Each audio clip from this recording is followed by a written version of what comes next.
Everybody, welcome back to another day, another episode of the Daily Grind. I'm your host, 30NSG, and on today's show, we're going to be talking about, now that I've learned the cost per shot of weapons in Arc Raiders, I'm even bigger fan of the beloved Stitcher, right? We were actually joking about this the other day. Every time we shot a bullet from the hole cracker inside of Arc Raiders, it was $600, right? It was $600 a bullet that we shot, and we joke about it, and then someone knows shots per cost, right? So we're going to talk about that. We're also going to talk about GameStop workers say it's a trade anything day will be an absolute mess. All right. And then we're also going to talk about EA claims that Battlefield 6 is the best-selling shooter game of the year. And then if we have time, we'll talk about Valve says that the Steam machine is equal or better than 70% of what people have at home. But I feel like it's missing at this point. So, or it's missing the point. So we're going to talk about these stories and more. If you guys like what we do here, we do this Monday through Thursday from 10 o'clock in the morning till noon Eastern. If you like it, hit that like button, hit that subscribe button. If you'd like to go above and beyond that, become a member as little as $5. Good morning, Eclipse. What's going on, Roadkill? Sarge, Altern, Jason, Wonder Rose, good morning. Let's see, scroll down. Astraf, what's going on? All right. Waterbear, good morning. Who am I missing? Scrolling down. Roic, good morning. Robert Jones, good morning. Real quick, to answer your question in talking format here, Eclipse, let me make sure what the actual company is called, right? Teespring was the ones that, it was Teespring and Spread Shop, I believe, for the store. Let me just make sure. Store. Yeah, now it should be Spree Shop, which is the good one. You can get from there. At least I hope they're good. Okay, I'm still waiting for my order from them, but I just ordered it yesterday. So obviously I can't tell you if it's good or bad. I did order stuff in the past, like the other mug that we got and stuff like that with the JXG and stuff. I ordered from them like over a year ago. So it was fine. Never had a problem with them. Teespring is the one that if you ordered a shirt from Teespring, you can no longer buy stuff off my site from them. Okay. And if you do find something, let me know because I'll pull it down. Right? I looked and maybe I missed it or something. But if you bought something from Teespring, call your bank up and just cancel the payment because they're not sending you the stuff. Right? I had a phone call or tried to have a phone call with them last Friday. Never got back to me. Okay, never picked up the phone. Then there was a chat bot, on the actual website itself. I waited for 5 hours for someone to talk to me, and no one ever came. It's like, oh, do you want to speak to a representative? Blah blah blah. Never. So do not buy from Teespring, at least off of my site. Maybe other people are better, but on my site, it shouldn't be on the site anymore. Spread Shop is the one that you can buy the merch from if you want to support the channel. So I wish I was sending it to you. I'm not, right? I don't have the product here. They make the stuff, custom made, and then they send it to you. So, they dicked me over. Teespring never sent me. They sent me my mug, never sent me my shirt. So,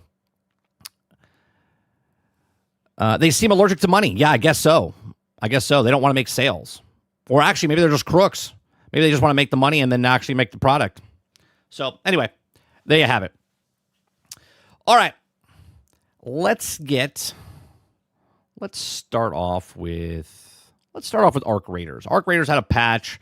We're not going to go over the patch notes, but we are going to go over the news story here. Okay, this comes from PC Gamer. It says, now that I've learned that the cost per shot of weapon in Arc Raiders, I'm even a bigger fan of the beloved Stitcher. Now, if you guys don't know what the Stitcher is the one that shoots 20 rounds. It's one everyone basically uses to mow down people early game.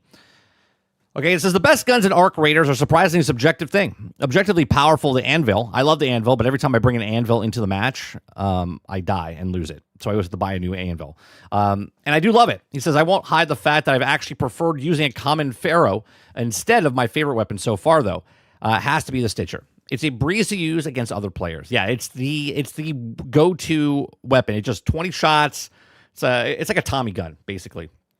Okay. Until now, it's largely been a vibe thing for me. He says, simply put, I like the way the Stitcher or the Pharaoh or the Anvil feel compared to the competition like the Kettle, the Arpeggio, the Torrent, amongst others. It's also lucky for me that I've also seen the math behind it all, okay?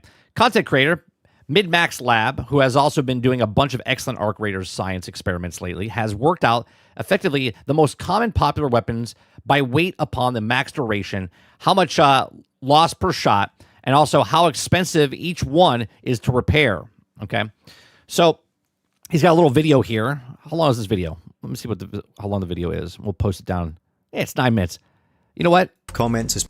Let's watch this instead of reading the article, and then we'll have a little conversation about this. Let me grab this guy's YouTube channel real fast, put it in the description down below. Midmax Lab. Midmax Lab. Is that his thing? Yep, that is. Okay, so his link is now in the description down below. We're going to be watching his video. Okay, instead of reading the article. Especially on my hair. Let's get it from the actual source and see what he actually has to say. Saying durability affects everything from fire rate to reload speed. I didn't think Embark would do something like that, but let's have a deep dive into weapon durability and math everything out. First, let's look... You know me, I love my math. I love my math. All right, so we have upgrading. Weapon level, 1, 2, 3, and 4. The max durability. The durability repair. And repair cost, durability shot, and cost durable, okay? Upgrading your weapon level. As you upgrade, you get extra max durability. What's going on, Kyle? Every Good time morning. you repair, you get 50% of that max durability, so the durability repaired is Morning, Jesse. higher as you go up in level. Here's the test set I was working off of. So it's the 5 common weapons, 4 uncommon, 4 rare, and 1 epic. Is that the only epic that's in the game right now? Is the Hole Cracker? I know they have a legendary. I don't have every gun to test, and I don't have every gun level to test. Simply, I've been doing too much mathing, not enough gaming. I also test... Sometimes it happens. Sometimes you do too much mathing. And because you do too much mathing, you don't do enough gaming. Tested the Pharaoh, the Rattler, and the Stitcher at level 1 and level 4 to see if there was any discrepancy, as well as the Torrenti at level 2 and the Tempest at level 2, but no level 1, again, too much mathing. Here's a set of untested, and the materials required to repair them. I've not went any further with these ones, it would bloat the stats, and this way I save a wee bit of time. I wanted to test the Stitcher level 1 when it was highly damaged, as well as full durability, so here's the side by side. Interestingly, the durability does have an effect, but it's not what it seems. The fire rate is the exact same, and the reload is actually frame perfect too. But what it does add is another little animation of your raider struggling with the slide, showing that your gun is becoming damaged. In terms of the cost of repair, these are the general materials you need to repair the weapons in this video. The cost below is the cost to sell these materials. I know the cost of repairs in the low, 50, 60, and 75 of those things. 330, 640, 700, and 1750. So the higher, obviously, the gun you go up, the more it costs you, so the more you would have to grind to use those things, which is nice because it kind of levels the playing field out. Because you might be awesome at the game, and you might have, like Nate's saying, he's got 5 hole crackers, you know what I mean? Because he got them off dead bodies or found them in the thing. But then you also might lose those. You're borrowing them. You know what I mean? Me and Luke said this yesterday. When you go into Arc Raiders thinking that you don't own the stuff, you're just borrowing it for the time being. That you can refine things like the mechanical components, but maybe we'll look into that in another video because it's a little bit more complex than just using the sell price. Here's the average cost of repair per percentage. On the left, we're going to have all the cheap guns, and on the right, we're going to have all the expensive. Please keep in mind that the colour here has no representation of rarity, it's just if it's good or if it's bad. So we've got the Pharaoh and Hairpin being the cheapest to repair per percentage, and the Tempest being the most expensive. Generally speaking here, it's just rarity. All the cheap weapons are all the uncommon, and the more expensive ones are epic. It's as simple as that. Here's the cost per repair percentage. So this is 11 credits for the Pharaoh per percentage to repair. And I don't like the color scheme that he used here to make it off, because the cheap weapons should be the gray, not the yellow, but 143 for the Tempest. I think it's more important to see it as a 50% repair, as this is what we're doing. And so therefore, you can see the stats here. And if you want to know the full repair price, it's here. Now, this table isn't as simple as it looks. When we look at the damage per repair later, You've made it a little bit complicated because of the colors you've associated with the low gear to the high gear. You have it reversed. on, you're going to get some interesting results. So let's look at the shots per repair. We've got the durability of the gun. The shots per bullet. It's funny, but every time you have a hole cracker and you got to pay 6,000 for, what is it, like 10 bullets? It's expensive. And the durability lost per shot. We take the durability of the gun, divide it by the durability lost per shot, and that gives us the shots per gun. I'm going to use the El Toro for all my example calculations here, but this is how I did it for all the guns in this video. So we take the He might be all-turn. Maybe he's colorblind? Maybe? 100 durability divided by the 0.5 durability lost per shot to get 200 shots. We're nerding out today with math, right? So just follow along. For a full repair of the El Toro. We can also then extend this to 40 magazines per gun and 10 stacks of ammo per gun. This might not seem very interesting, but there's a lot of raiders out there that want to know the absolute best way to kill things with the least amount of ammo in their inventory. Generally speaking, that's so they can loot. But there's also an extra stat that we're going to look at later on that's tied into this, which I think you're going to be interested in. In terms of the upgrade effect, like I said, I looked at 3 different weapons in their level 1 and level 4 variant. Interestingly, you use slightly less durability as you upgrade your gun. That is super minute. Super minute. Now this does make sense, as you're replacing the old bad gun parts with better ones. This might seem like a very small change, but as we'll see later on, it actually has. Thank you much for the raid, appreciate that. Now let's look at the damage per gun. Over on we take the shots per gun, and the damage per shot. So shots per gun times the damage per shot, 200 times 67.5, and we get 13,500 damage per El Toro. In terms of the cost per shot, we take the shots per gun and the repair cost per gun, now that's the 50%, but we take that into account by timesing it by 2 and dividing it by the shots per gun. We then get 1,940 times 2 divided by 200 to get us 19.4. 19.4. When you shoot the hole cracker, it's 600 per bullet. Credits per shot of the El Toro. Keep in mind that this is just the durability cost and not the actual shotgun shell cost. Therefore, we get 19.4 divided by 67.5 to get about 0.29. That's the durability. Every time you shoot, it goes down. So he's going off durability, not actually bullet. So here's a quick summary just for the El Toro. Shots per gun, damage per gun, cost per shot, and cost per damage. We get 200 shots per gun, 13,500 damage per gun, 19.4 credits. So if you shot every bullet in the gun and made contact the entire time, you make 13,500 damage. So now that you know that, let's say a leaper, if you hit every single shot, and let's say the leaper had 10,000 damage, you know what I mean? Then you would have enough if you hit him every time. Or let's say 13. Like you hit every single shot, 200 shots on the leaper, and his health pool is 13.5. That's not what it is, but that's what you would get. But per shot, per credit is 19.4. Per shot, and about 0.29 credits per damage, as well as the magazines per gun and the ammo stacks per gun. So now we have the full table. Now, I know this is not very... Holy Christ. Okay. So, not making fun of him in any way, shape, or form, but people that are math guys, they also don't know how to make charts. Yeah, this is why, like, why are we doing it the way that you're doing it right now? I'm sure he has a reason why he's color-coded it in certain ways. Digestible, so I've split it up into smaller breakdowns. To begin with, I want to point out that the Ferro has purple in it just because it's a single reload gun, and therefore it messes up the magazine per gun. So what's the red or the light red or the orange? Like what? The coloration is all green for good and red for bad. Oranges and yellows are in the middle. The Ferro's the only exception, just... Yeah, all I see is colors. I don't... Yeah. I'm trying to look... Okay, so the Stitcher shot, durability shot, repair, magazine, gun, ammo stacks, and gun. He's made this more complicated. Problem. The first stat I want to look at is the Osprey. You can see that it's red across the board. The durability per shot, the shots per repair. Oh, I get it. I got it. Let me explain to you. I see it now. Okay, so the Stitcher is green across the board, meaning it's the best of shots per thing. Oh, hold on 1 second. I gotta take this phone call.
All right, sorry about that, guys.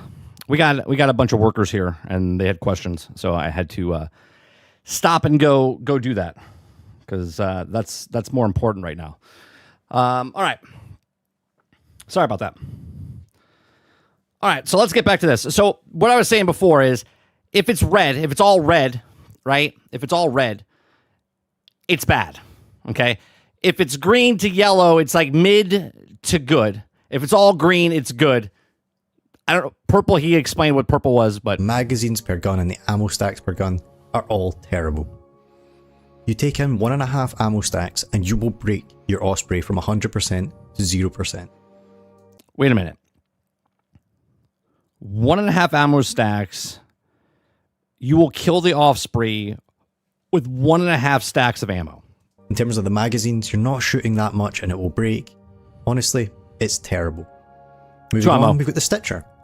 So you can see the difference when upgrading it from the level 1 to level 4, giving you that little bit extra durability and giving you the less durability drain. So the regular Stitcher 1 is good, but leveling the Stitcher up to 4 is the best gun. Gives you an extra 600 bullets per repair. This equates to about 30 magazines extra, which is not insignificant. Now, it is actually the highest in its bracket for shots per repair, so you can get off so many more shots than the other weapons with every repair that you do, and we'll look at the damage you get out of that on the next table. So the magazines per gun is also very interesting. So I've had a few comments or a few friends online saying, "Oh, this gun breaks so fast, I take it in and it's always broken." That's kind of a you problem, unfortunately. There is no magazines per gun here that you're going to take into a raid without having checked your durability. Which is kind of weird, right, Water? Water's saying, so the most basic gun is the one that's the best. Per shot, right? Which is actually pretty good if you think about it, because if you're just a newbie coming in, the guns don't get more powerful as you go up. They get more durability. They get more, they last longer. The attachments you put on make it more stable and whatnot, but the damage per shot doesn't change, right? So the Stitcher, anyone can make a Stitcher, and you can go up against people that have been playing the game for hundreds of hours as long as you have a good shot, right? And thinking, maybe I should repair this gun. Maybe the only exception is the Osprey, but it's kind of a lone wolf here. If you see your gun the kettle shit. The kettle shit house. The Stitcher's actually really good. Needs repaired and it's below 50%, maybe you should just repair it rather than thinking, I'm going to go into... I mean, obviously, the Ventor and stuff like that, those guns are just better, right? But for the low tier, Stitcher's the great, especially if you're going PvP type of stuff. A raid with this? Most of them would even be okay at the 50% mark. So really just check your gun, make sure it's a decent durability, and then you can go raid with happiness. Then we've got the magazines per gun. And the Rattler one has the highest magazines per gun, which makes it look really good. That's just because its magazine is tiny. Yeah, the Pharaoh's just one shot. Then we've also got the Venator, which has a oddly high magazines per gun, considering its rarity, and we'll come on to that in a minute. So now let's look at the other side of the table. First off, we've got the Venator, which has 16,400 damage per gun, which is well above the rest of the table. Now I wonder if that's because it's firing 2 bullets in a single trigger pull. In terms of its cost per shot... Yeah, but see, what he also doesn't put in account here, these are just basic guns leveled up without any attachments on it. Okay? So I found an attachment yesterday for the anvil, or 2 days ago, that when you put it on the anvil goes from single shot to 4 shots. Like it spreads like a shotgun. Okay? But it spreads like a shotgun, but it does weaker damage per shot. So... that puts an effect. We don't know what type, and the reason I'm bringing that up is because we don't know what type of attachments that maybe anyone found yet that puts on a gun and what it does to the actual weapon to change the durability, cost per bullet, how many magazines you're going to go through. And credits per damage doesn't seem very high, but yeah, that damage per gun's interesting. In terms of the Osprey, you can see that it's again absolutely terrible. 5,500 damage per gun is pretty low. Cost per shot. Yeah, so Stitcher does 13,700. The Toro does the same amount. Again, so if you shoot constantly and hit every single shot, you're going to do 13,700 damage if you miss Credits nothing. per damage, also really poor. It's kind of sad. I don't really think I'll be using the Osprey that much in terms of just the raw repair costs. And then we've got the Rattler level 1. The damage per gun is pretty low, and the shot cost seems good, but then when you compare it to the Kettle one, you're just getting more damage from your gun at a lower cost. Why would you ever use the Rattler one when you could use a Kettle? Now let's go back to the full summary table, pointing out the Osprey again just to see that across the board it is the worst. Next up, we've got the Stitcher 4, which has the best across the board stats. It's cheap, it's reliable, Right. it's a pretty good gun. Now if you're more interested... Right, but you have to level it up. You have to put the resources in. Like, you could use a Stitcher, but Stitcher 4 is a much better gun than the Stitcher 1. In hunting arc, I would suggest either the Arpeggio or the Rattler, specifically Rattler 4, as you get the most ammo stacks for the most amount of damage for the cheapest repair costs and the most shots per repair, as well as magazines. And well, it's also good to know if you're playing the game and you're like, what gun, like, let's say you lose all your stuff, right? And now you're like, what gun should I get to use that best fits me, right? So for the lowest cost to get and to make would be the Stitcher, the Rattler, or the Arpeggio. the round. So do you remember this board from earlier on? I said Yeah, the one that's color-coded weird. it would change when we take into account the damage instead of just looking at the repair per percentage. So the Anvil... Oh, well now... Well, no, it still doesn't make any sense. goes down Oh, I see. quite a few. And the Venator comes up quite a few. I don't know why he did it this way. So the reason that the cheap one, and he's putting it gold, is because these guns are the best for what they are. Right? These are the best that they are, and they're the cheapest weapons. So they're like gold tier. Again, likely because it's firing 2 shots. Here's the actual stats of it. And you can see that all the cheap guns are really cheap. The expensive guns are really expensive. But the Venator is almost half as expensive as all the other rare guns, as if it's firing 2 bullets. In terms of attachments, I thought I would just mention them. They have no durability on them, they don't seem to affect the durability drain on the weapon, so use them and be happy that they haven't... Oh, okay, so they don't take any more duration down off the gun for using them. Just putting them on makes them better. ...put durability. Now a few of you are probably wondering, what about shield durability? But currently I don't really have a reliable way to test it. I am looking into a way that I can do it reliably, but it's not as simple as just running into a raid.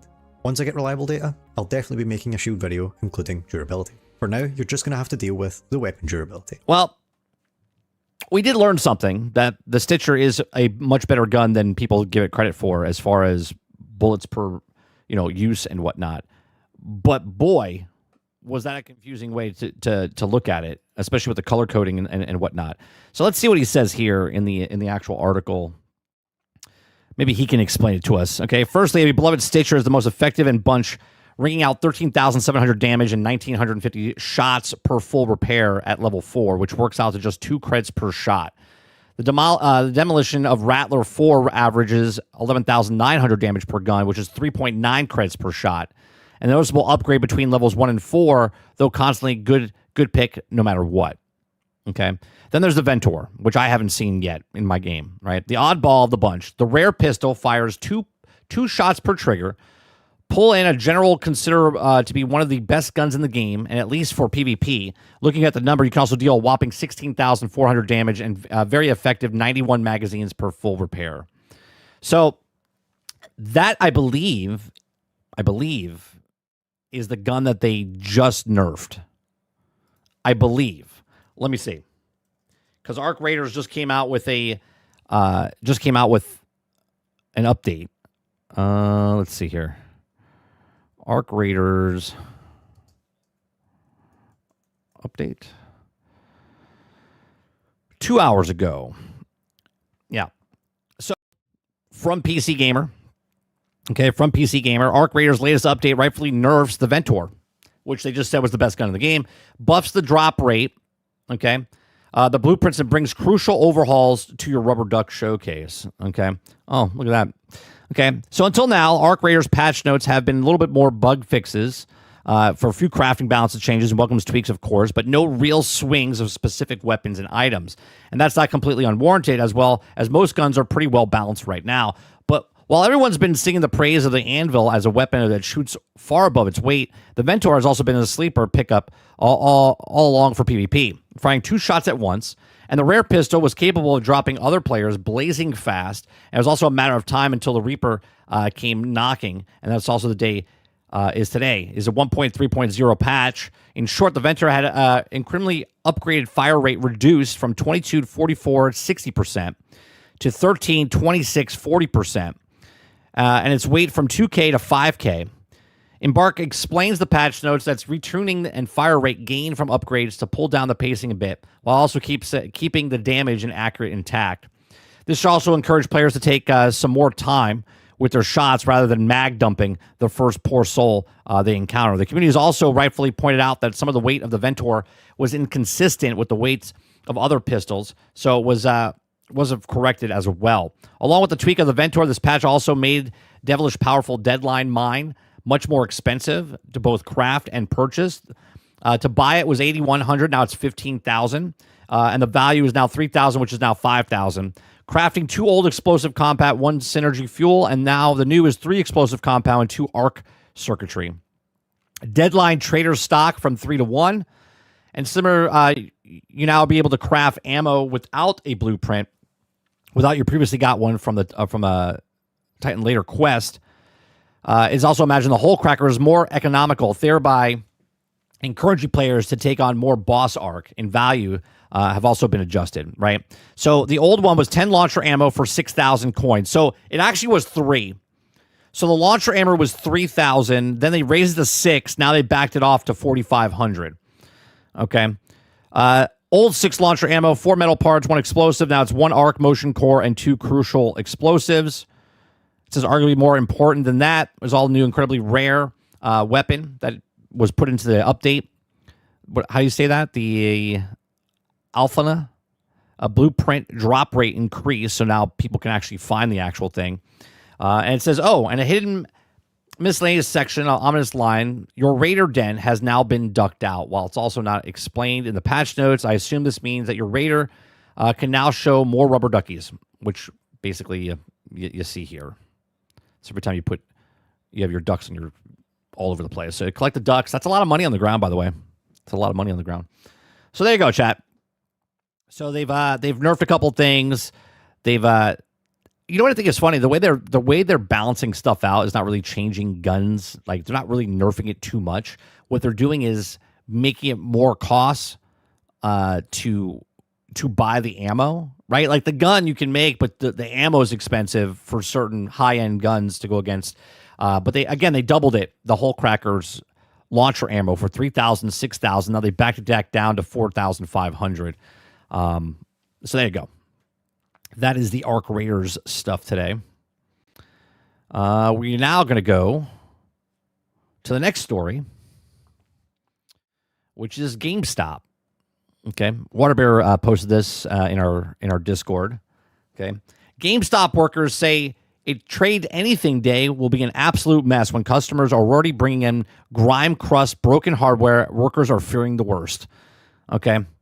So if you guys like what we do here, we do this Monday through Thursday from 10 o'clock in the morning till noon Eastern. If you like it, hit that like button, hit that subscribe button. If you'd like to go above and beyond that, become a member as low as $5. Okay. So a promotion that sounds nice on paper is not always a good time for people that actually have to make it happen. Take, for example, GameStop's upcoming Trade Anything Day. The video game retailer is branding December 6th as a lax day for trade-ins, when customers will bring in nearly anything to get $5 store credit. PR-wise, it's a great pitch, but workers who will have a process or more likely reject the unfortunate things people try to trade that day are buckling up for a bad time. To fully understand where the negative sentiment comes in, it's worth knowing that the GameStop workers already have to deal with all sorts of garbage due to the trade-in program. You'll think that people also have a common sense when selecting. You also might offer to exchange for money, but no. GameStop customers are known for sometimes bringing disgusting hardware like crusted up controllers, full-on hand gunk, or controllers full of cockroaches. How the fuck do you get cockroaches in your controller? I don't even know how that's possible, chat. How do you get cockroaches in your controller? Make that make sense. You're a filthy fuck if you got cockroaches in your controller. Okay, just saying. Broken game peripherals are also common. In that case, on a normal day. Now imagine that it might happen when people are told that they can trade in anything. Okay. They're like, I'm going to bring my lawnmower in. They can trade anything, right? Robert Jones says, Google bugs in console computers. It's terrifying. Well, hold on a second, Jones. We will go down that rabbit hole in just a second. Okay, we will go down that rabbit hole in just a second. That's a tagline, but fine print is way more discerning. Some stipulations make sense. You can't, for instance, bring in hazard chemicals or weapons. Other options are sure to stump customers. No tablets, computers, peripherals, or specific type of VR headsets that flat panel display. While live and dead animals are a non-go, GameStop will, however, accept taxidermy. What are you doing, GameStop? Like, what are you doing? Can I put shit in a bag? Someone's going to put shit in a bag, aren't they? They're going to be like, here's my feces. I would like store credit, please. Ask people to read the first hurdle, expecting them to use common sense in the next mistake. What's this? GameStop is evil corporation times 2. So I work at GameStop, and I don't like to talk about that much online. Then why are you talking about it online? Anyway, let's continue. What happened? What happened? Where volume? Because I'm embarrassed at the fact that I work at GameStop. I feel like I deserve a lot better, and I did not expect myself to be at GameStop for as long as I have, but that's just how my life has played out. Today, what are you, 18? 20? 24? GameStop announced that they would be doing a Trade Anything event. Mind you, they announced this to the public before they announced it to staff. Almost immediately, managers across my district were receiving calls asking them if the customer could bring in weapons, bodily fluid, and other inappropriate. What did I say, chat? What did I say? Bodily fluid, piss, liquid shit. You know, there are disgusting individuals out there. Okay? There are disgusting individuals. Inappropriate materials. They're like, oh my God, I want to pay $700 for a PlayStation 5 Pro, but I want to trade in feces. Get the fuck out of here. Customers were also asking us on the phone if it would be okay for them to film us for TikTok so that they could go viral off of our reaction. Shortly after receiving this news, we joined our weekly manager video conference. When managers... You know what's wrong with today? Just in general, right? He's a manager, I'm assuming, at GameStop, right? But instead of talking to somebody at GameStop and saying, hey, this is probably not a good idea, he's got to make a video and put it on Instagram to get it out for other people to understand what the hell's happening, right? To kind of be like, yeah, no one at corporate office gives a shit, but this is what's happening. So he has to bitch online about it. This is a massive problem. What's going on, Drummond? Brought up concerns around this. District management and the company's response was, well, it is clearly outlined in the disclaimer for this event that we will not be accepting dead or alive animals, although... Can you imagine bringing in... You didn't say dead people. You said live animals. What about my grandmother? Here's her ashes. Taxidermy is accepted. Weapons, bodily fluids, or any other biohazards, objects that resemble human body parts, or sexual material of any kind. This is gonna be this. I feel terrible for these people. Some of you have worked. Have you guys worked hospitality jobs before? Have you worked in retail? Oh my God. Holy Christ. This is gonna be an absolute nightmare. GameStop's going under after this. Maybe not. We say they're going out for business and they're still alive. If you feel unsafe, we highly encourage you to call 911. And We also encourage you to wear a mask and Water Bear says the customers found out about this day before the employees did. That says everything you need to know. The system is so broke. The system is so broke where the employees have to find out by the customers when they bring in and they're like, I like to trade in my piss. And the guy's like, we're not going to accept your piss. That's not what this says on Twitter. It says I can trade in anything. Right? gloves to conceal your identity from people filming in the store, as well as to protect yourself from potential biohazards. I believe that no one who works in any retail environment should ever be asked by the company that they work for to come to work prepared to deal with biohazards, prepared to call 911, or prepared to conceal their identity from an on-site. It's very simple. This is what you do. Are you ready? Someone comes in and says, I would like to trade in my feces. You go, I need you to leave the store right now. Thank you. And then after that, you call the cops, and that's it. That's it. If someone comes in, because let's take this promotion thing just out the door for a second, okay? If you work in a business and someone comes in that you don't like for whatever reason, they look shady, you don't like the shirt they're wearing, you don't like the person, the way they look, you can literally ask them, can you leave our store? Be like, you can deal with the consequences afterwards, right? You can deal with the consequences afterwards because you'd be like, sorry, I don't want to accept your business here. Every business can do that.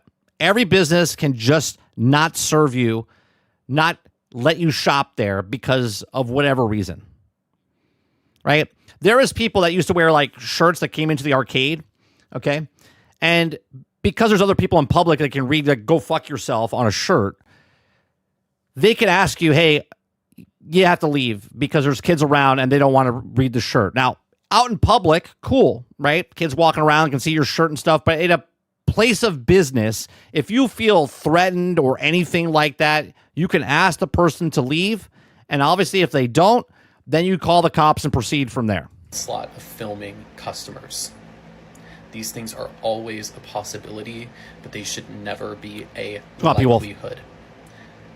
This company is the worst company that I have. If it's the worst company you've ever worked for, then why are you still working there?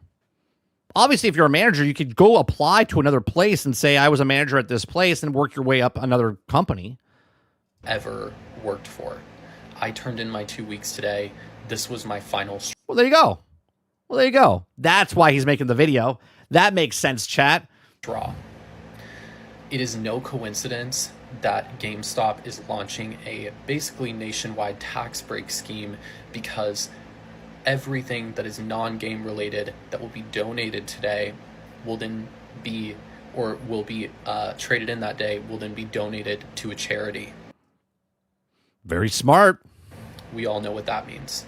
It is all tax write-off. Also no coincidence that shortly after, within the same week, that Funko Pop announces that they are going under as a business, which is one of our most selling products. Oh, I didn't hear that.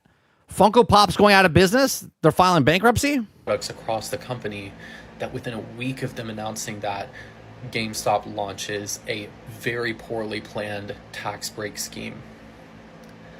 In that tax break scheme, all of their employees are being asked to prepare to wear biohazard protection.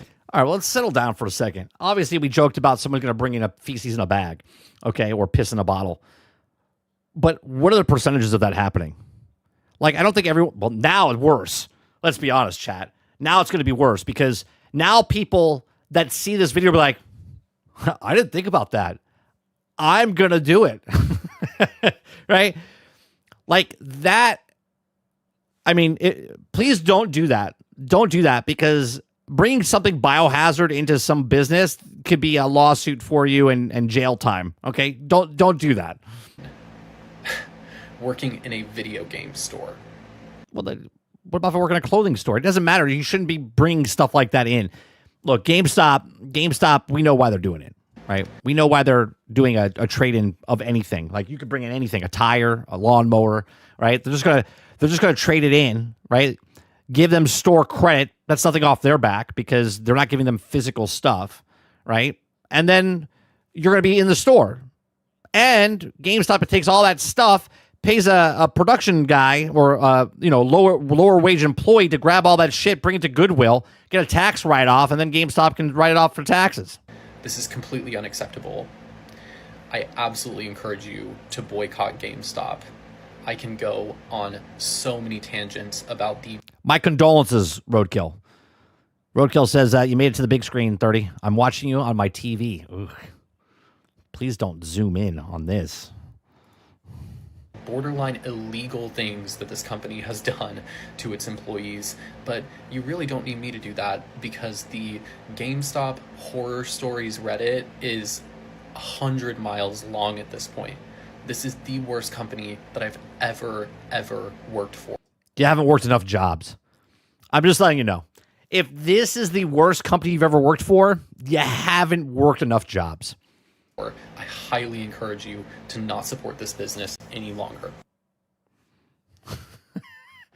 Haven't worked enough jobs if this is the worst company you've ever worked for.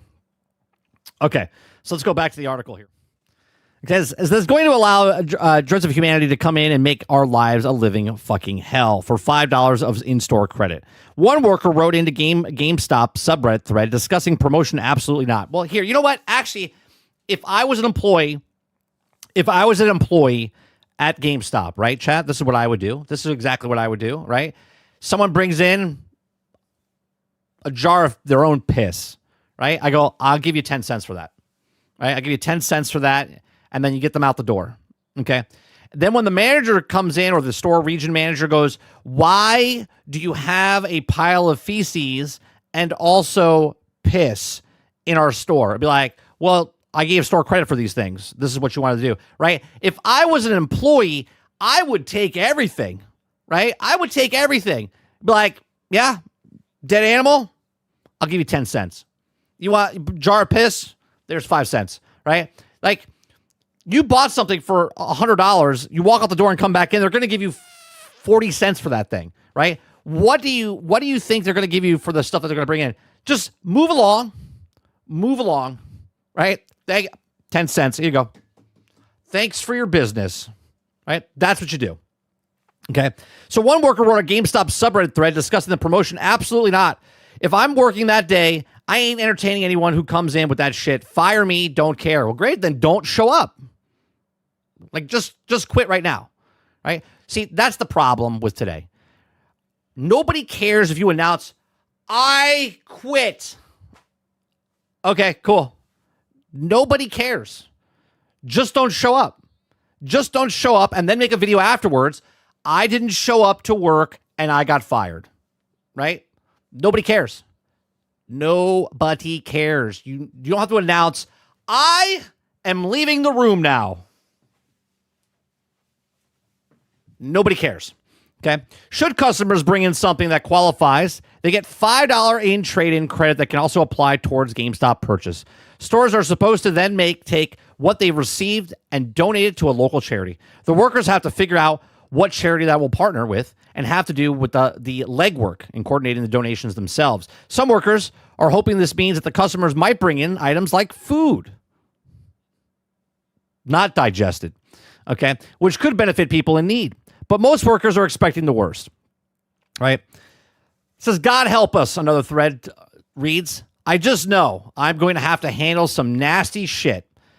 I'm going to have to, many customers asking me, how come I can't take it in? Because I can't, bro. The thread continues with the appended crying emoji. Making matters worse, store managers say they found out about the promotion alongside everyone else. One apparent worker claims that they were also told to call 911 if they felt unsafe. That's exactly right.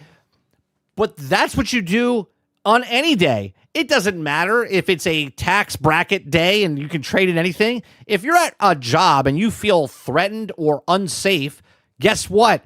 The taxes that you pay as a person, the business that pays property taxes and all these things, there's a a place called the police department. And the police department comes in and serves and protects you as a paying civilian, right? See how that works? Idiots out there, as I go down the rabbit hole here for fucking people that want to defund the police, you fucking morons, okay? These people are here to protect you from other people that don't want to follow rules.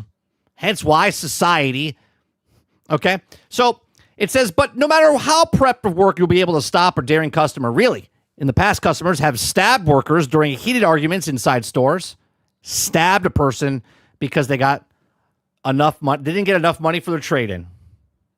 I mean, fantastic. Or robbed them for valuables. That happens all the time. That's not because of tax day, okay, or trade-in day.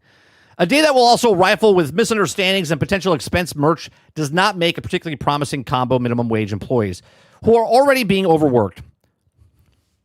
Some workers are also expressing concern over the possibility of having customers bring in outlandish items to film reaction in hopes for going viral.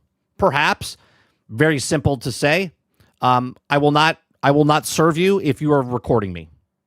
You can't use my video or whatever on your format, right? You're coming into a private shop, and if you're videotaping, and I tell you you can't videotape, and you videotape anyway, well then that's, guess what?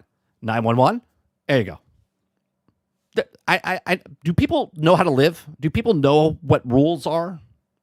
Okay.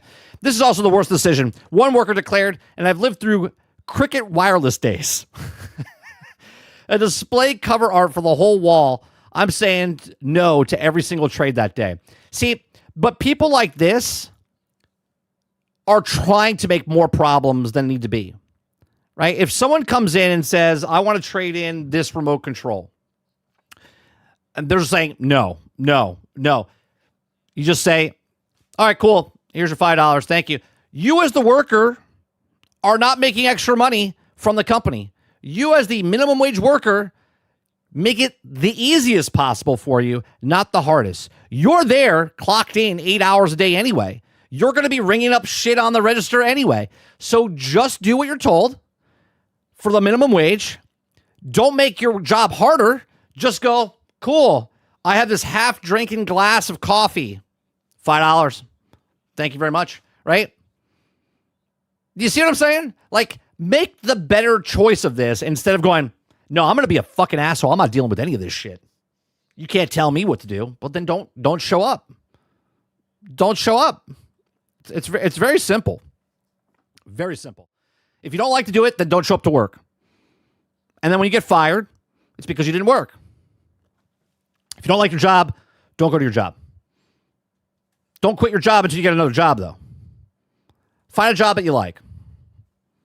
And if you don't like working for other people, well, then guess what? You're going to have to do something into society to sell something or do something for people so you can make money. Ta-da. But these are just my thoughts. Let me know yours in the comment section down below. What are you guys going to trade in? What can I trade in? I gotta look for something to trade in just so I can get $5. $5 of something. I'm going to trade in. Oh, I'm going to trade in my old audio mixer that doesn't work. $5. That's more than I can get ready for right now. $5 audio mixer. I get $5 store credit that I'll never, ever use. It's going to be amazing, chat. Roadkill says there must be some fine print where only electric devices, this is why they're going to do the e-waste. It says that they can bring in taxidermy. Trade in anything. It should say trade in almost anything. But that doesn't sound very good on a promotional thing, right? You could date a dead animal that's stuffed and bring it in, and they'll take it. Remember what I said when I worked for Nordstrom's? And we literally had to take anything, and that was every day. That wasn't a promotional day. That was any day. Someone came in with a tire, boom. I sold suits, by the way, in the suit department, right? Suits, belts, shoes, tire. I like to get my money back for this, okay? As the person that worked at Nordstrom's, my brain was like, the fuck are you doing? I'm not giving you money for this. But as the employee of Nordstrom's that wanted me to work and trade anything, okay, I would have to look it up and go, all right, what'd you pay for it? They would tell me what they paid for it. Then I would look it up on the computer. I would call up Sears and be like, hey, what do you charge for this tire? And they go, we charge $80 for it. And I'm like, great. I'll give you $60 for it. It was like the pawn shop, when the pawn shop, the Ponzi pawns guys, whatever, right? That's what it was like. I'll give you $60 for it. And they're like, okay. And then you would open your drawer, give them the $60. Then you would take your ass, pick up the tire, you put it in the back, and at the end of the day, you go over to Sears and you sell them the fucking tire, right? Pawn Stars, thank you very much, right? That is what you do. And that's every day. That wasn't a promotional day for Nordstrom's trade in anything day. That was Monday, Tuesday, Wednesday. It doesn't fucking matter. That's what it was.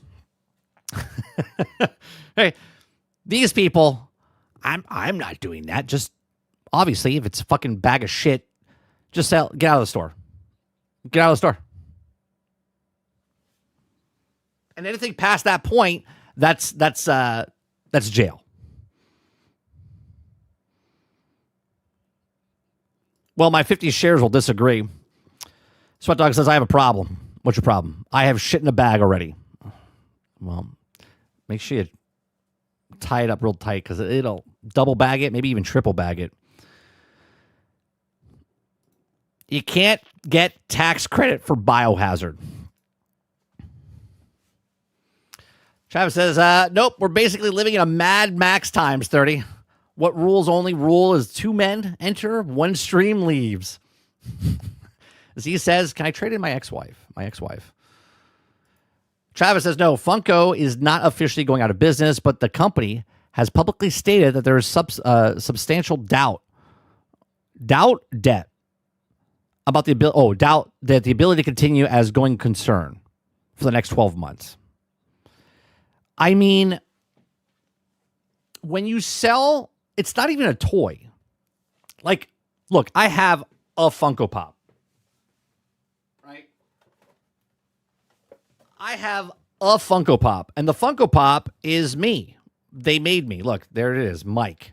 Okay, he's got a controller. He's got a controller in one hand and headphones in the other. Okay? Like, this is it's a tchotchke. We call it tchotchkes. Okay? This just sits up there. It does nothing. If I was Funko Pop and you were making these and you're like, you know what? This does nothing. You can't play with it. You can't do anything with it. It doesn't do anything. The head, it's a bobblehead. It's a fucking bobblehead. That's what it is, right? People collected them because they're like, oh, that's cool. That'll be worth money someday. But as a business, you're like, I'm going to make something that no one can play with. They made all their money, expanded extremely fast, made a bunch of other shit, threw it in a landfill, made more shit. Like, what is it? You can't play with it. You can't do anything with it. Right? A Lego, I build it. That's part of the toy. I can play with it. I can destroy it. I can do a whole bunch of stuff, put it back together, make a bunch of different things. Right? That's a toy. Right? That's a toy company. You're like, hey, I'm going to make something.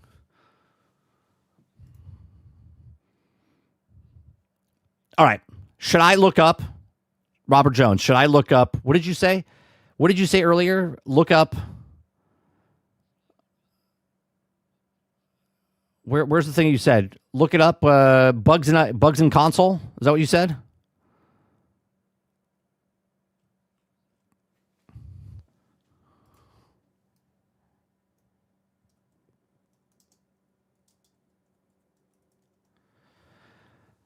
Let's see.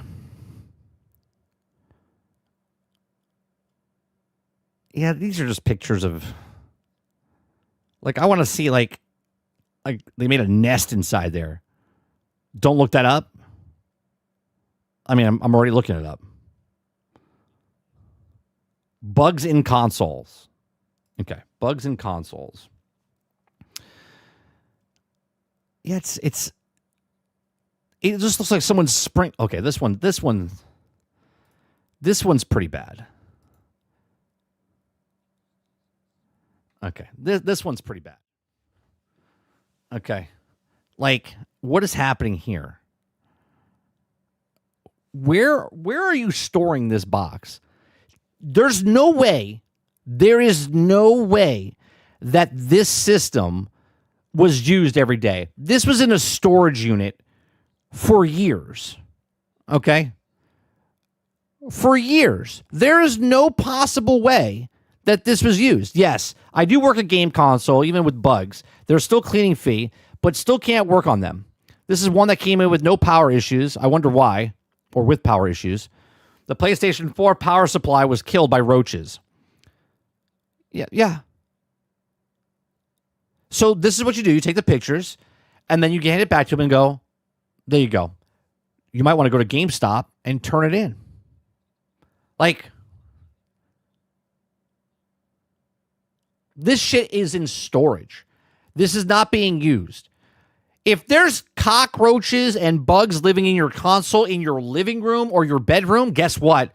You would know that because there would be cockroaches and bugs in your living room.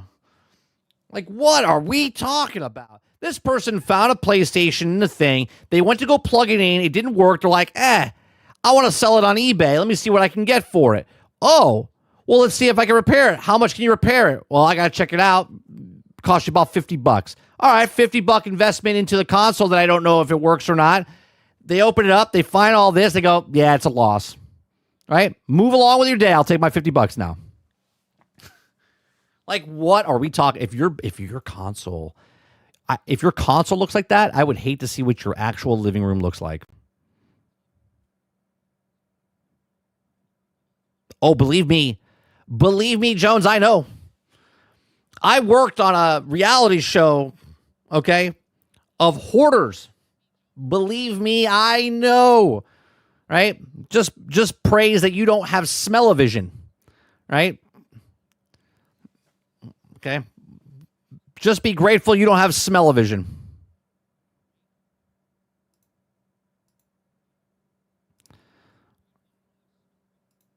All right, let's go to the next one here. The next one is that EA. I love the news, right? The article says EA claims Battlefield 6 is the best-selling shooter game of the year. Guess what, guys?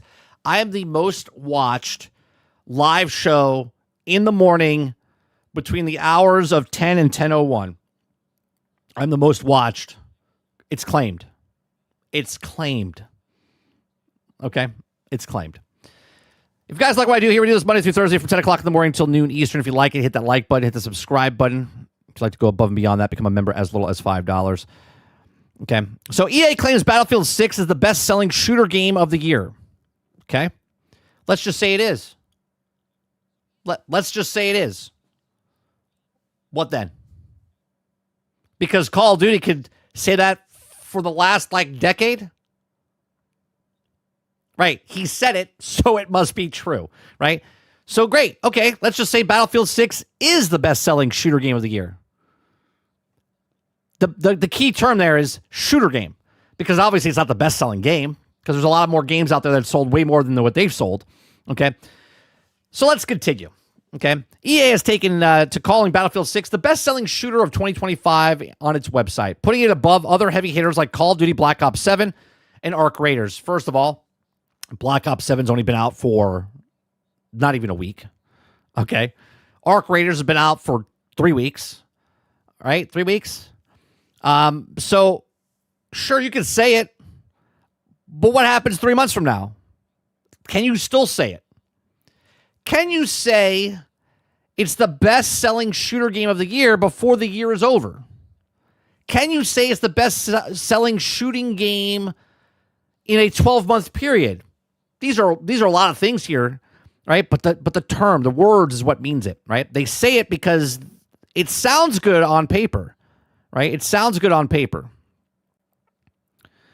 Okay, in many ways, Battlefield 6, I love all these giant Fucking advertisements are everywhere. It says, in many ways, Battlefield 6 sees players return to boots on ground. Not boots on ground. It's not back to its roots. Okay, realistic gameplay is a series also initially known for. However, with the launch of Season 1, the Red Sec Battle Royale mode, audiences have pushed back on the game a bit, pointing out that the backslide into unrealistic skins, which is also the major point of contention in the last game. Other common points of the criticism include Battlefield 6 paid battle pass that be even microtransactions, which Rage argue that the place of a $70 game. In the new report from EA, it seems that these pitfalls haven't broken Battlefield 6 stride, at least commercially. Okay, Battlefield 6, the best-selling shooter game of the year, according to EA's website. Okay, currently, a Battlefield 6 section of EA's website features a banner that says, "Thank you for making Battlefield 6 the best-selling shooter game of the year." Is that for EA? Is that the best-selling shooter game for EA? Obviously, they haven't made another shooter game this year, so it would be the best-selling. They're not lying, but they're also not telling the truth. Okay, indicated it's also been outselling its stiff competition. At the time of writing this, Battlefield 6 has reportedly sold over 10 million copies across the platform. How many copies has Arc Raiders? Have they said how many copies Arc Raiders has sold? Have they said how many copies Call of Duty has sold? If nobody else reports any kind of sales, how can you say that you're the number one seller in shooters? Again, I am the best YouTuber ever. It's claimed. Okay. This would also track with early report emerging from the game business, which sees DICE new shooter having much stronger UK launch than Call of Duty Black Ops 7. Its biggest competitor of the games business, who claims that Black Ops 7 has sold more than 60% fewer copies than Black Ops 6. It's important to note that Xbox Game Pass, when comparing to Black Ops 7 to Battlefield 6, Black Ops 7 was also made available on Game Pass day and date, giving free access to subscribers on PC and Xbox Series X consoles. Okay, naturally, this also would translate to lower retail sales figures compared to Battlefield 6, which isn't available to any subscription platform or any other EA Play Pro, which is a $17 per month and not nearly as widely adopted as Game Pass or PlayStation Plus. How many EA Play members are there?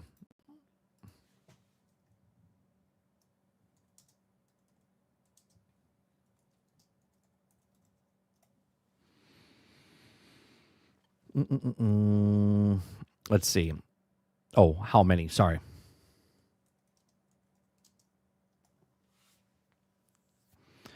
Okay, the exact number of EA Play members is not publicly disclosed, but EA Play, which includes the Pro tier, had nearly 13 million active players across all platforms in 2021, and EA Play Pro tier is a PC-only premium option. So the number of Pro members is substance to total player base. So we could say it's about 13 million. I mean, that's the same amount of people that bought a Wii U back in the day, so it's pretty substantial. That's more than the Steam Deck that's out there, which is 8 million. So that's a lot of people on a platform. I mean, even though it's less, but it's still a lot of people on there. Okay. It says, still, it sold better than Arc Raiders, which launched the same day as Battlefield 6 and has only sold over 4 million copies. No, stop. It didn't launch the same day as Battlefield 6.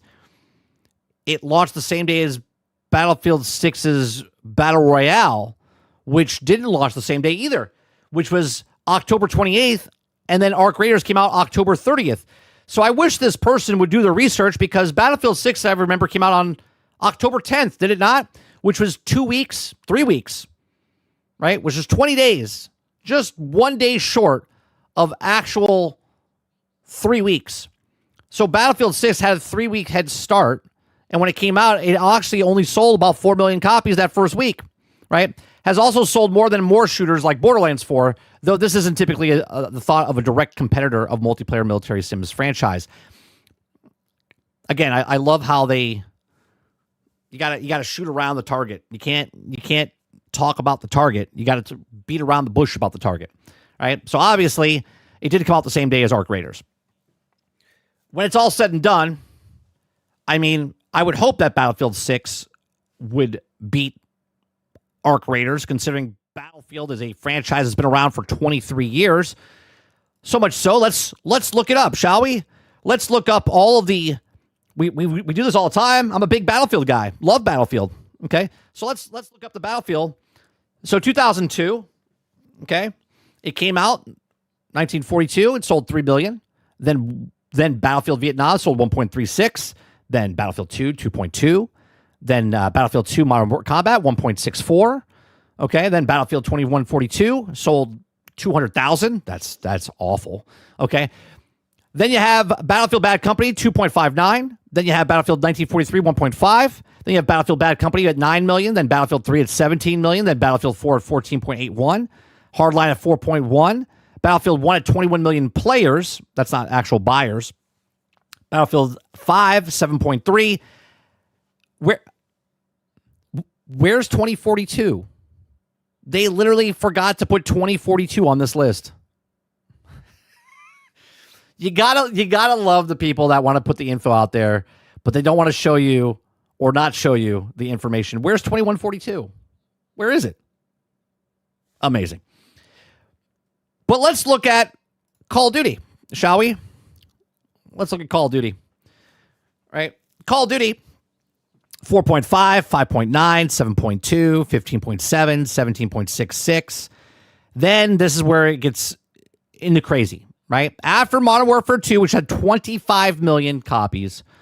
Okay, remember, 2009. Let's go to 2009 here. 2009, they had Battlefield 1943 at 1.5, and Call of Duty had 25 million. Okay. Battlefield in 2011 or 10 had Battlefield Bad Company, which sold 9 million. Call of Duty sold 25 million. I'm sorry, 31 million, right? 2010. Yep. 2010 Bad Company, right? So 2010 Black Ops sold 31 million. Okay. Let's go to Battlefield. Battlefield 2011, Battlefield 17 million.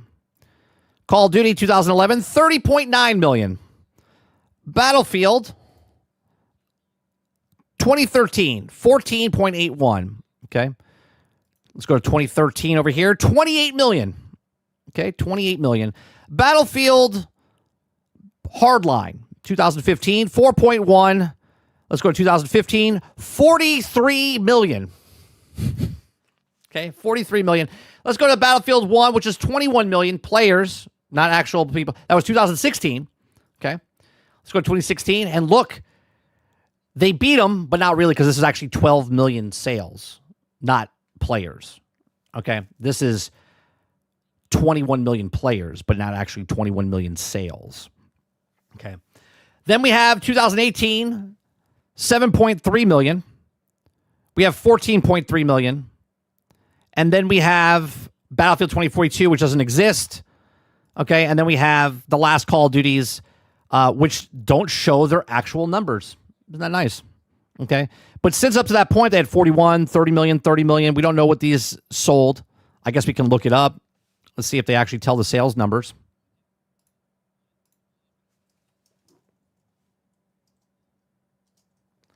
Let's see. Total sales crossed 1 billion. Sell through within 10 days, setting a new franchise record for the fastest reach the milestone in the first 3 days. The game earned 800 million. I would say that's more than what Battlefield sold, right? I would assume for this. I don't know. But let's look up something even more, right? Let's just say Battlefield is the best selling, right? The best selling. So let's go back to 2000, right? Let's go back to 2000, right? There's 2009, 2008, 2000. We did this a couple weeks ago. I just want to make sure that people understand where this lies, right? So 2003 is when Call of Duty and stuff came in, right? So they were just getting started. Here, Call of Duty 2. So 2015 or 2005, I'm sorry, Call of Duty 2005 was 3 overall. Not best shooter, but because Battlefront 2 beat it. But Call of Duty was the third best selling game of the year. Okay. 2006, Call of Duty was number 7 on the list, right? 2007, Call of Duty Modern Warfare was the third overall. Okay. Now, I don't know if you guys can see this, but every time you see a Call of Duty, do you see a Battlefield ahead of it? Let's see, Call of Duty number 1 in 2009, Call of Duty number 1 in 2010, Call of Duty number 1 in 2011, Call of Duty number 1 in 2012, Call of Duty number 2, only behind Grand Theft Auto in 2013, Call of Duty number 1 in 2014. Call of Duty number 1 in 2015. Call of Duty number 1 in 2016. Oh, Battlefield's right behind it. Okay, that's the closest they've ever come. 2017, Call of Duty. Okay. 2018, Call of Duty was number 2, but only behind Red Dead Redemption. Again, no Battlefield there. Number 1, 2019, Call of Duty. Okay. 2020, Call of Duty was 1, 2. Okay. 1 and 2. Black Ops, Cold War, and Modern Warfare were 1, 2. 2021, Call of Duty Vanguard and Black Ops, 1 and 2. Battlefield 2042 was 5th on the list.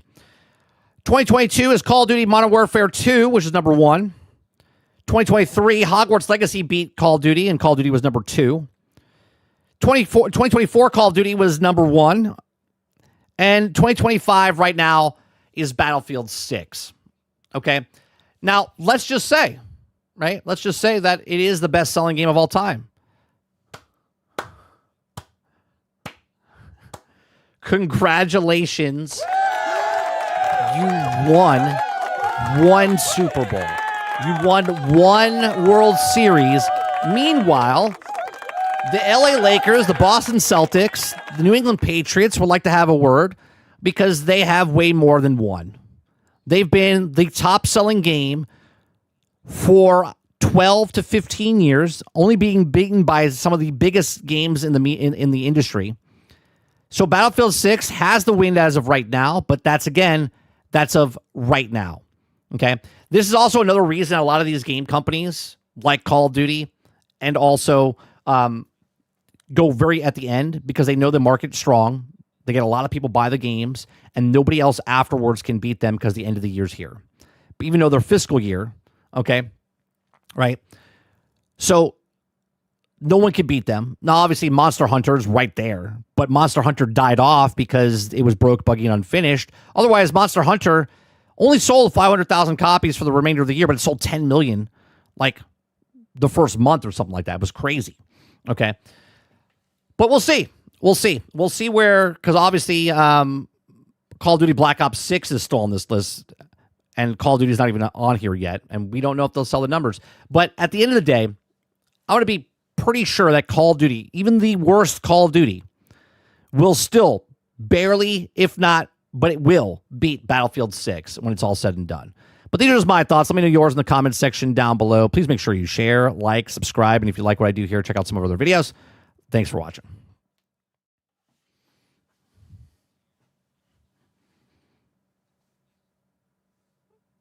Can I just take some time? Sweat says, can I just take some time to say congrats to EA? They finally got one on them. But to get there, they had to screw up for literally 9 years to finally get there. And they're so proud of it, they don't even show what their sales were for 2042. Oh, and by the way, Battlefield 6 is a free weekend. I believe it's coming up, if I'm not mistaken. Right? I think Battlefield 6 is doing a free weekend.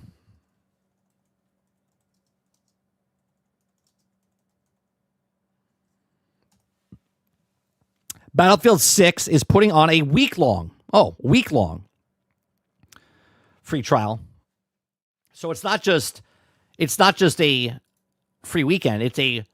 This is posted 2 days ago. Battlefield 6 is putting on a week-long free trial to celebrate its latest seasonal content, which brings Warzone to an influx of California neighborhood. Okay. So they are bringing, and obviously they're giving you a free week's trial because the game is doing so well. So well. Right? Again, we can only look up the Steam chart numbers. So we don't know what's happening with the rest of the stuff.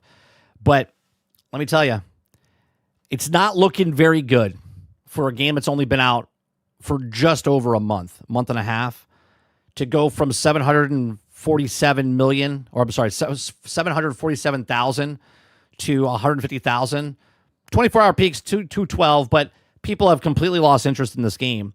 But, you know, we got a free week's trial coming out. Latest update, Battlefield 6 adds a new seasonal content, main multiplayer Red Sec, and also celebrate a new content. Battlefield 6 will also be putting on a free-to-play event for the week to show off some specific maps and modes.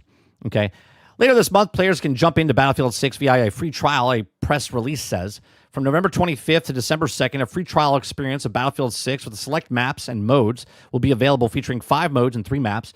This is your chance to experience the high-octane multiplayer unfinished, still being able to patch it up for 12 to 18 months. Battlefield 6, I ad-libbed a little bit in there, for the entire week for free. Okay. Meanwhile, in California, Resistance update adds Eastwood map to rotation alongside a new sabotage mode. Eastwood is set to influence a neighborhood with luxury villas, a golf course except it doesn't look quite as nice as it sounds, as you and 63 other players rip it apart and turn into a war zone. Okay.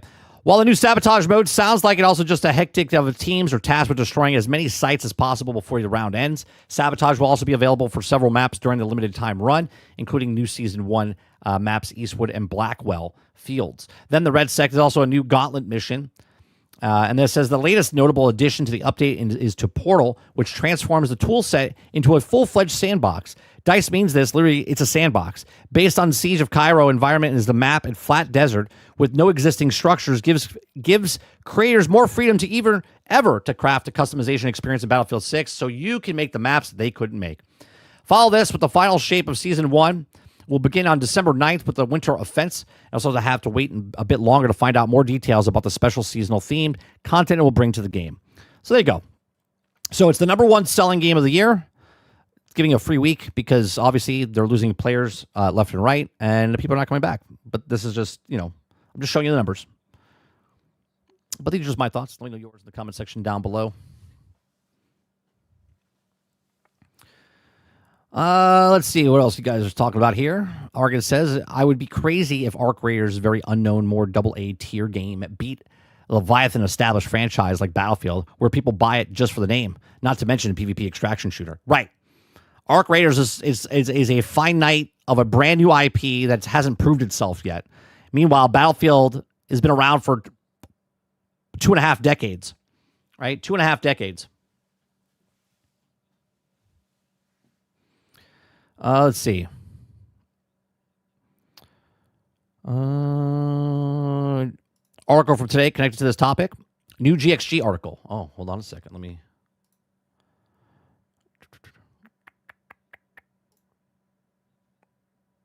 Battlefield 6 breaks franchise sales record. Battlefield 6 franchise sales. Okay. Let me see what the record... What did they break? 100,000? They broke 100 million? Is that what it's going to tell me? Okay, Battlefield 6 breaks franchise sales record. In what they may sound obvious at the point, Electronic Arts has found itself a hit with Battlefield 6, the latest United States. Sales report that Circana Battlefield 6 has its major sales record for the franchise.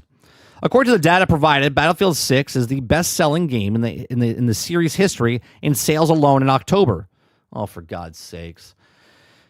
Can we stop doing to make the sentence sound realistic? They have to put the parameters around it.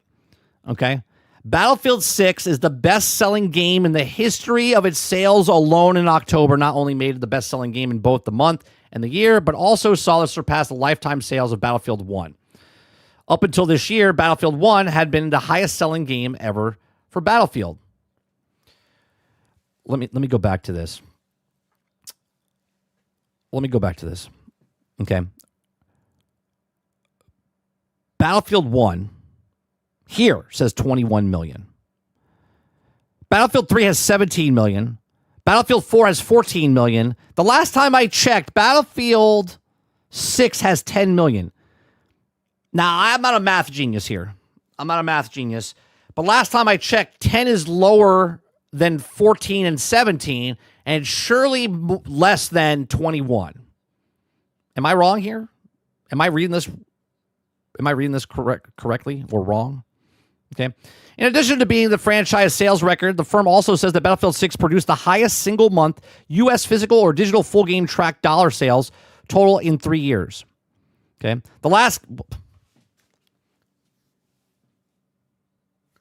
You didn't make a Battlefield game for the last 4 years.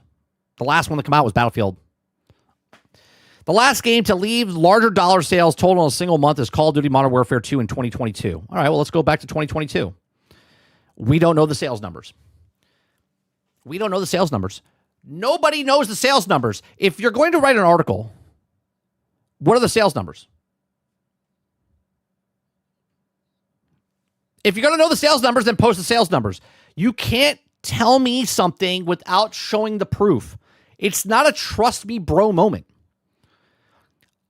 I can't tell you there's 1 million people watching me.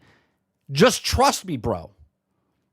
Obviously, there's not 1 million people watching me.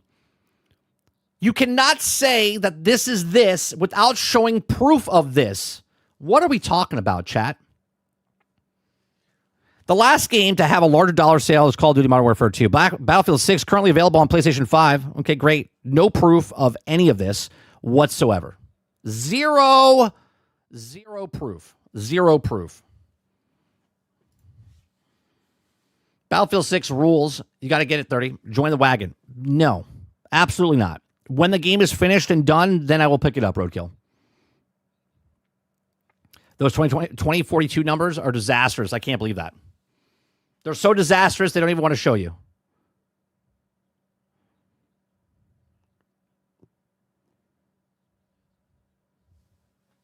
Call of Duty's refunding. Who's refunding it, Krebsy? Steam? Xbox? PlayStation? Who's refunding it?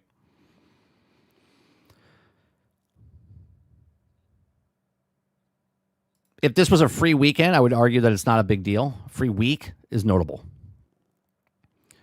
Let's see here. On the top of that, people hype for hell put on Battlefield 6 with the Battlefield is back and killed COD shit this year. Once again, congrats to EA and the maths guys doing the numbers. God bless them.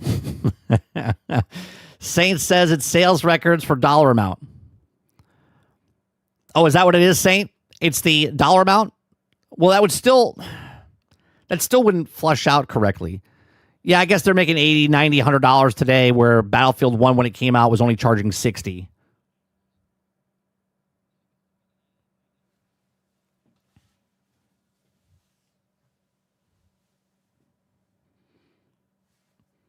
The second you play it, you'll stop being a hater and being a believer? No. See, this is where you get confused, Roadkill. I don't hate Battlefield 6. I hate that EA and DICE put a game out that's not Battlefield. I hate that EA and DICE put a battle royale in Battlefield. I hate that Battlefield is released and still broke, buggy, and unfinished. The map design is terrible. Okay? Right? If you want to enjoy the game, enjoy the game. But I'm not giving them a cent for this game. This will be 2 Battlefields back to back that they didn't get money from me. I played 2042. I have 55 hours, 56 hours in Battlefield 2042 when it came to Game Pass. And I will do the exact same thing when Battlefield 6 comes to Game Pass.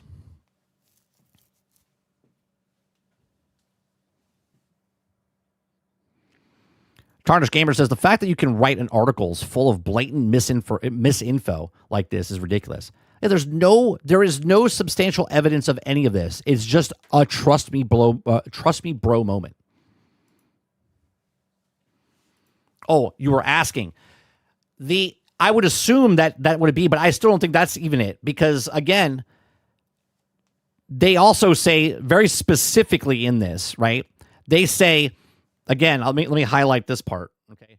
Battlefield 6 is the best-selling game in series history in sales alone in October. Now, let me do the legwork here. Let me go look up. Let me go look up when each Battlefield released. Okay?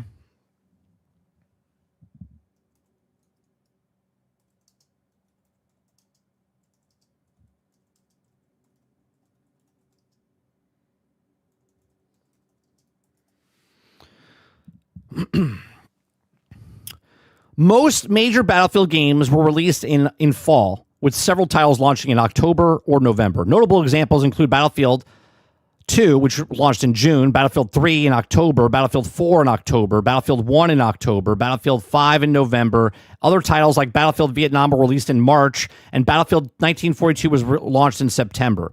Okay? So they're talking about Battlefield 3 now, October, and Battlefield 4 in October.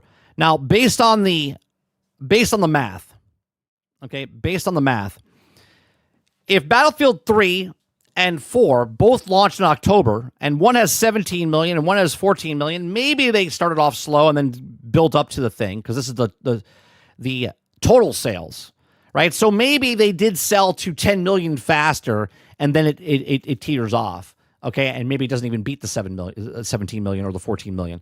Maybe they got it up there faster. Sort of like a YouTube video. Like if a YouTube video starts off strong, it'll be like this, and it says potential, where you're like, oh my God, I could get like 1 million views. And then it dies off the cliff shortly after that. Sort of like Monster Hunter did. Monster Hunter sold to 10 million units and then sold 500,000 in the next 6 months, right? So maybe they're true as saying what they're saying, but they don't show the actual number. So we don't actually know what the number is. It's just trust us. They don't even tell you what the number is.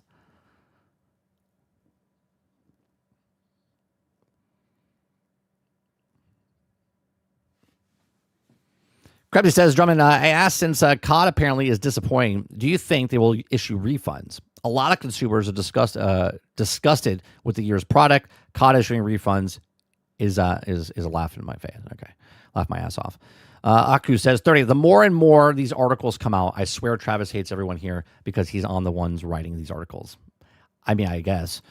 Argus says it's easy for them to make these claims now that COD is on console and PC Game Pass. It's not even fully being calculated in this way. Battlefield only came out on 3 systems, right? 3 platforms: PlayStation, Xbox, PC. COD came out on 7 different platforms. It's everywhere. It's on the old consoles as well, 4 and Xbox One. Not to say they're going to sell millions and millions of copies, but there's still people buying them over there. You know what I mean?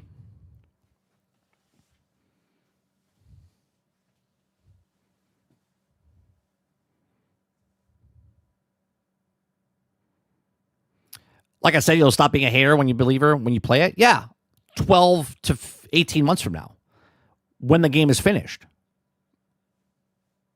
Do you see what I'm saying? I mean, I understand what you're saying. When I play it, I'll like it. Yeah, and when I play it, it'll be finished. Why do they even need a specific specify a specific month and able to flex? For a company that large, it's also a series that's established. That's pretty pathetic. Selling so well, we're giving a free weekend. No, not weekend. Free week. It's the best-selling Battlefield game ever, yet we're giving a free week. We're going to show you no numbers, right? I don't even think they came out and officially said it, did they? We say 10 million, but is that official from EA, or is that people that from Circana or whatever?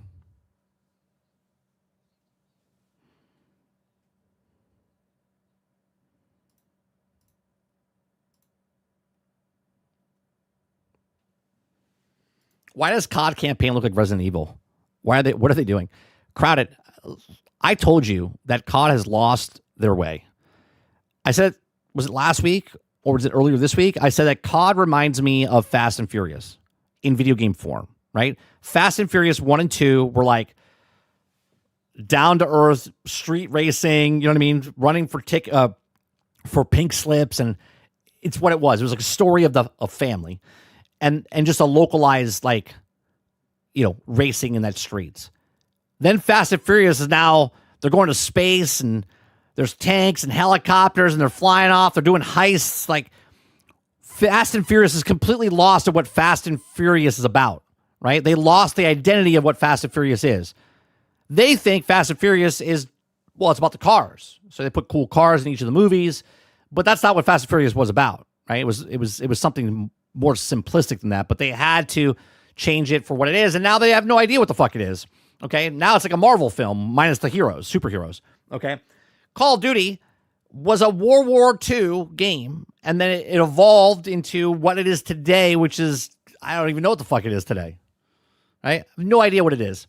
They've completely and utterly lost the identity of Call of Duty.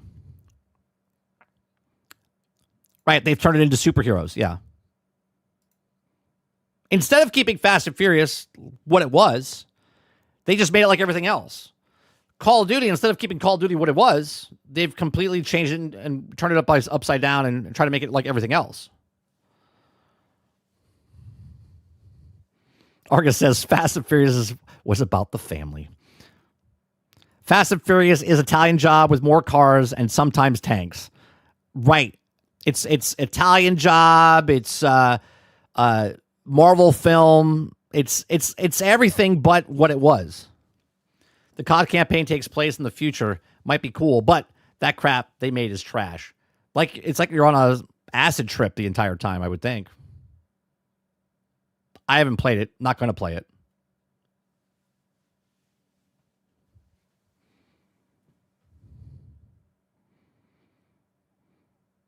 Read my long paragraph there. All the articles are. Read long paragraph. In a movie of David Klein asks, what are we doing? Are we paying $8.5 million to make people feel good about the car they already bought? This is what these articles are now. Yeah, I guess. Argus says Tokyo Drift was my favorite of the whole series. I hated that one. Hated it. Didn't the last one that they did connect to that one recently?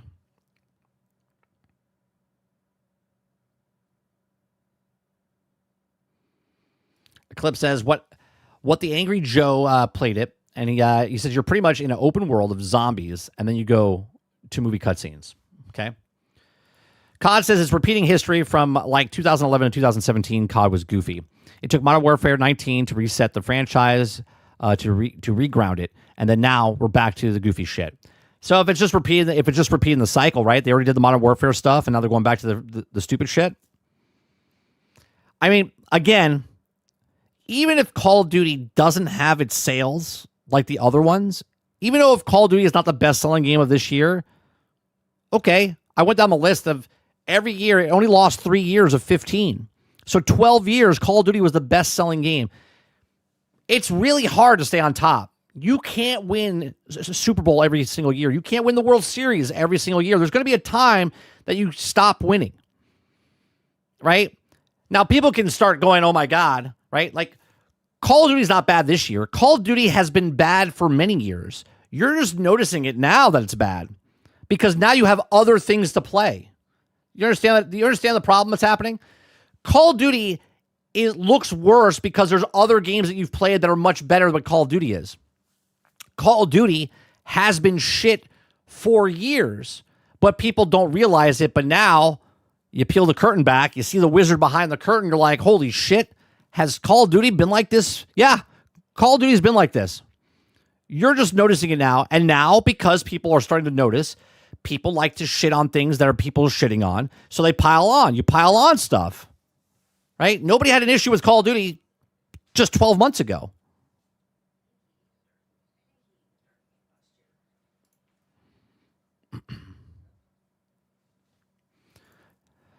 The design to make you feel woohoo of my game. I bought it is selling. I'm popular, so I'm popular. What about all it does? That's exactly it, though. This is why they share. Look, this is exactly why they share numbers. When they want to share numbers is to show you that, hey, we're selling.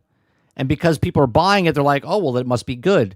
This is why companies, when they promote a movie, it's the number one movie at the box office. Even though no other movies came out that weekend, they're not lying. It was number one movie at the box office. But that's to let other people know it's number one. They're like, oh, well, number one means good. Good means I'm going to go see the movie in theaters, right? That is the old mentality of it. And then people hang on that. They're like, oh, well, it's number one.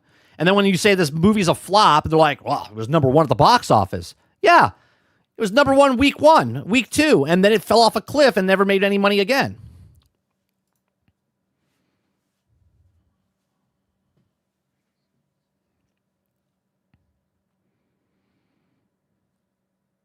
You know what, 30? Tonight, you should play the first 2 missions online. Then you'll see how this shit of the game it is. I'm not going to do it.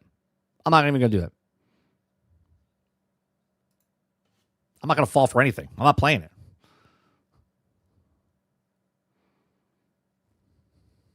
Not going to do it.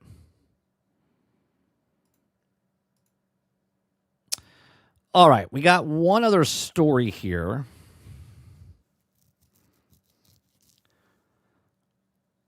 Which is this one. It says Valve says the Steam Machine is equal or better than 70% of what people have at home. But I feel like that's missing the point. Okay. If you guys like what I do here, we do this Monday through Thursday from 10 o'clock in the morning till noon Eastern. If you like it, hit that like button, hit that subscribe button. If you'd like to go above and beyond that, become a member as little as $5. Okay. So Valve says that the Steam Machine equal or better to than 70% of what people have at home, but I feel like that's missing the point. So upon announcing a grand return of the Steam Machine last week, Valve has shared some curious specs for the compact mini PC, and the black box promises 4K 60 frames per second experience that the impressive compared to console, but it's not exactly a monster compared to full-size rigs. Again, before we even continue with this conversation, we don't know what the price is. We don't know what the price is. If the price is over $1,000, then I would save up more money and get an actual rig. Okay. If it's lower than $1,000, and I'm not talking like a cent, I'm talking like if it's like $600, like an Xbox or PlayStation is, if it's like $600-700 or lower, then obviously it's a completely different ball game, right? So it says at least that's what we assume to give the Steam machines using GPU comparable to mobile RX 7600. However, when asked, Adam Savage tested how the company arrived at this spec, the performance target for the mini PC, Valve engineer provided some surprising insight into that home setups. In addition to striking a balance between power and price, it says Valve also used Steam's hardware survey just to give us a good benchmark for other people's home devices or in terms of performance. The engineer then says the user-generated stats reveal that the Steam Machine is equal or better to than 70% of what people have at home, meaning that the box is theoretically be an upgrade for a majority of players. Now, if you go look at the stats of Steam, what people are using, what GP they are using, this is, again, 70% higher than most people. Now, people in my stream, people that watch podcasts like this, people that watch YouTube. Now, the people that are diehards, that know about frames per second, they're high fidelity, HDR, all of this other stuff, right? Frame generation, you guys understand this, but you guys are the smaller percentage in the bigger grand scheme of stuff, right? So they're going for the other people. They're like, we talked about this. I said, if this is lower enough, right? The reason I want a new computer, my computer runs things fine, okay? But when I stream and play on the computer, it doesn't run fine. So we're saving up for a new computer. If this comes out and I can play the Steam games that I have on a smaller thing where I don't need another rig to have two rigs in here, then this might be beneficial for me, right? But we don't know the price yet. We don't know the price. It says, before you start making plans to evict your current rig, I want to explain how the Steam hardware survey actually works. Rather than representing every player that uses a storefront, a monthly census instead uses a small percentage of participants who opt in as sample. If anything but representative of 154 million active users, meaning the statistic above isn't absolute. That's not saying that this also didn't actually calculate the PC specs for every single Steam user, or if they wouldn't arrive at the similar percentage. But while the statistics help Valve narrow down the final Steam machine specifications, I feel like the idea of the box being 70% of gaming PCs out there kind of misses the point. For starters, I fully believe that the Steam machine is closer to nature to a console than a controversial PC. Now, I want to know if this person that's writing this article says this just based on the looks alone. Not the actual thing, not the actual specs, but because it looks like a console and because it's compact like a console, is that why he's saying it's more conventional than more a conventional PC? He says, yes, it's a tiny rig, and there's nothing stopping you from pitching it up at your desk with a mouse and keyboard. But you're also talking about a compact box with similar AMD APU setup in PlayStation 5 and Xbox Series X. So most players will want to see how it compares to the living room system of choice. Again, I think we're at this point now, at least for consoles, where there's a ceiling. And the consoles are at this ceiling. And if they go past this ceiling, they're just PCs. Like full-blown PCs, right? Obviously, they're PCs in a smaller form, okay? But they're at that ceiling. If you want to go to that above the ceiling, you have to get a rig.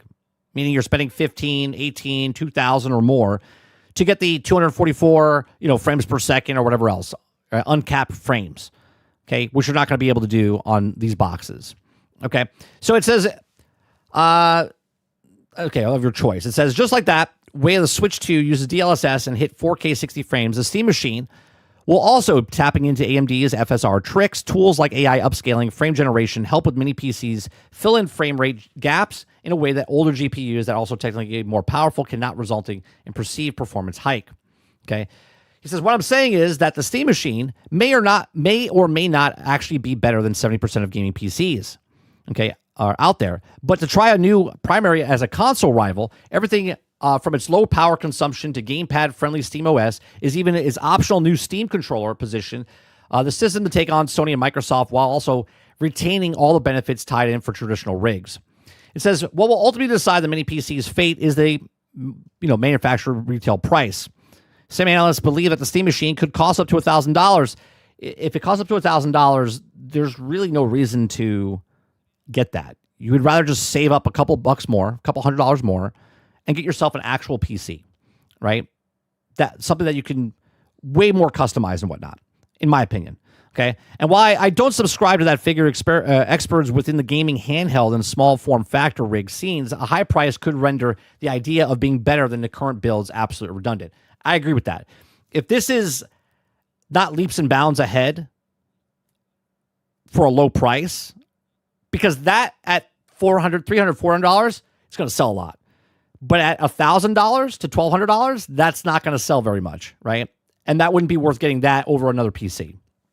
For me personally, right? Simply put, the Steam Machine costs $400. Whether or not it can beat your current PC will be irrelevant. It's exactly right.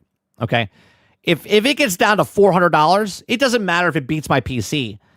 It's another way of me playing the games without putting more strain on the computer that I'm already using. $400 there is a much better price for me than $1,000 to $1,200, right? But we'll see what happens, right?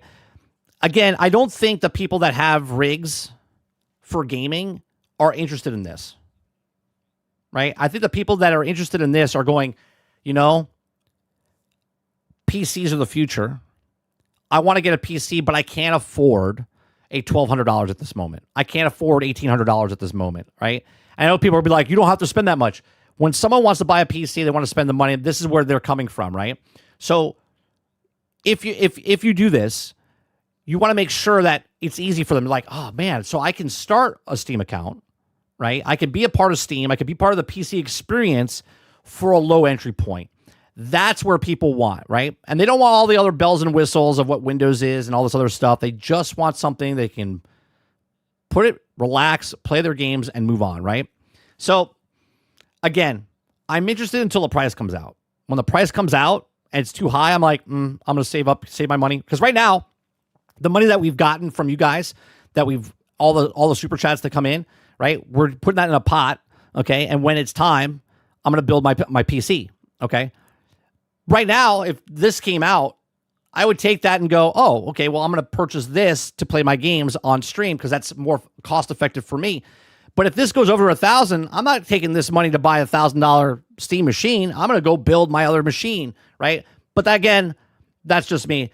Let me know what you guys think, right? Do you think that this is not going to sell regardless, right? Just not going to sell. I think it's going to sell 8 to 10 million copies. I do. I think it'll sell less than what the Wii U sold, but I think that's a huge sale for Steam as far as getting in the market and selling that stuff. I don't think it's going to sell 80 million units unless it's really low to get people in the door, right? And if they lower that price, and that price is like, is it $399?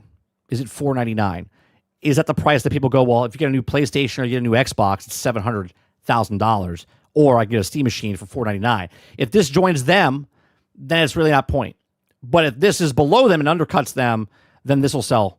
But these are my thoughts. Let me know yours in the comment section down below. Please make sure you share, like, subscribe, and if you like what I do here, check out some of our other videos. Thanks for watching. All right, let's see what you guys are saying. I don't see it being $1,000 as there are 3-year-old parts inside of it. 500 to 600 max. Might have an introductory price of $499.98. Yeah, I'm thinking like $399, $499. Again, that's me wanting it to be that way, right? Doing something different because they can. You got 2 right. I'm joining you. It's not meant to compete with high-end rigs. Yeah, no. It's not supposed to compete with high-end rigs. It's to bring the people in. They're like, I want a rig, but I can't afford a rig, but I can afford a Steam machine, or the GameCube as we call it. 30, I'm interested if it can stream from your gaming rig directly to the Steam machine in a living room. I think it can, can't they? Didn't they say it in that video that we watched? Like, you can also use the GameCube to run your Steam end of your stream. You can actually PC for just the gaming part and have a better overall streaming. Oh, I see what you're saying, Argus. So you're saying swap it. You're saying get the machine, because it is a PC, put the PC, the software and stuff for the streaming part on that device, and then game on this device. It's actually smart. I'm trying to convince my console-only friends to get one of the introduce them to PC gaming. I think that's what they're trying to do, right? House says, I don't think it's going to be less than 700, to be honest. Now, do you think that because of the way Xbox and PlayStation are going, like if we're a year before all this happened, House, before PlayStation raised the price, before Xbox, before the Switch 2 came out, would you think the same way? Would you think it's $700 for this box, or would you think lower? Or do you think $700 now because of what happened in the industry?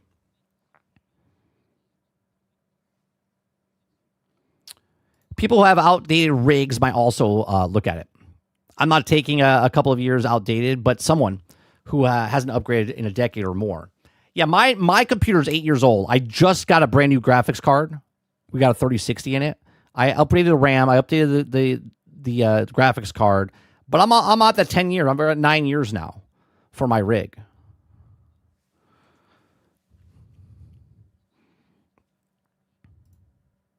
I want people to understand how good Linux is. Let Windows compete.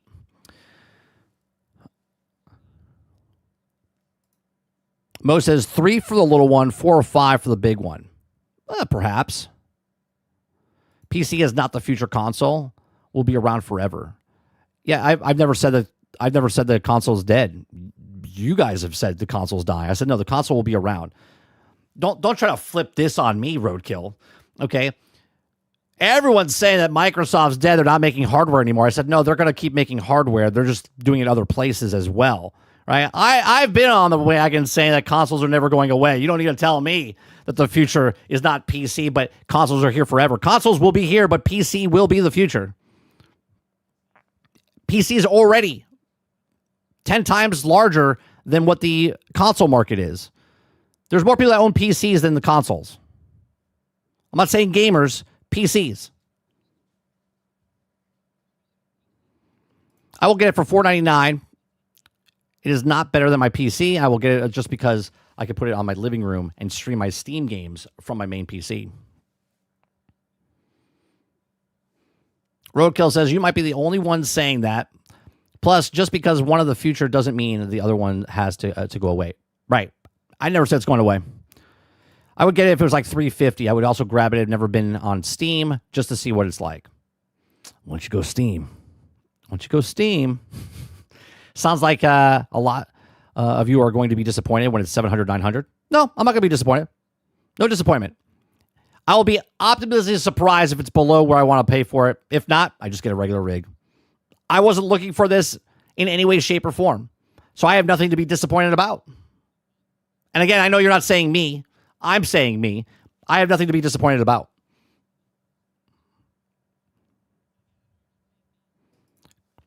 Crowd says Asmongold predicted 1,100 or more. Kylo says I'd be more than 500. Linus Tech Tip talked to value, and they also asked him if he thinks the price should be. Linus said about 500. They should have no response. The problem, well, not the problem. I think the thing is with Steam. Remember, people used to make consoles and they used to lose on the console, right? I mean, look at what PlayStation is doing right now. PlayStation right now in Japan is making it $350. Why? Why is PlayStation making the PlayStation 5 $350 in Japan? Well, it's very simple. They don't have the market over there, right? and they want to compete with Nintendo, so they lowered the price like they used to. They used to lower the price to compete. They can raise the price here, and people are still going to eat it, right? Why can they sell it over there? And no one bring up the fucking tariffs, because before the tariffs, they were still raising the prices up, right? They didn't want to lose money anymore. So over there, they're willing to lose money to get the market share, to get more people in the market, so then they can get you in the ecosystem and get stuff, right? That's exactly why they're doing it. So if Steam can come out with the Steam machine, lose money on it, but make money in the long run because more people would buy the system.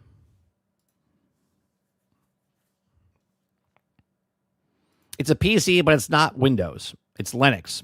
So you got a lot of other work to do to get your stuff working on the stream on it. I don't think you need Windows to run OBS. I'm pretty sure it runs on other software. Am I wrong about that, Z? I mean, again, I'm pretty sure it runs on multiple systems.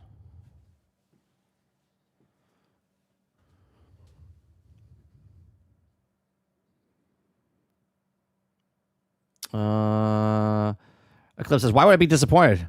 I said I wouldn't get it if it was that much. Yeah, there's no disappointment there. Hello, did you go?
Sorry, chat.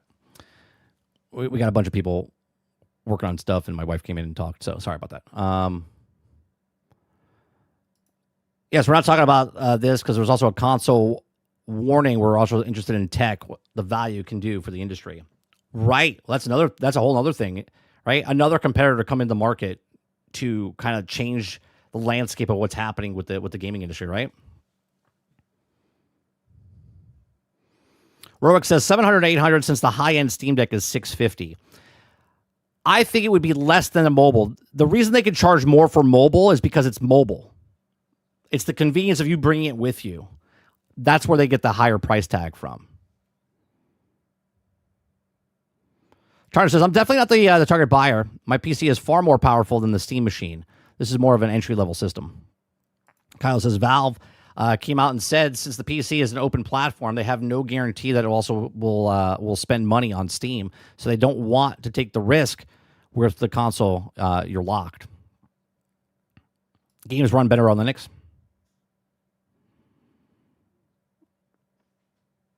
It has Steam OS, and I believe it also has Linux. You can actually put whatever operating system you want on it. You could choose what operating system you want to put on it. If you want to run Windows on it, you can run Windows on it. I wouldn't recommend. Yeah.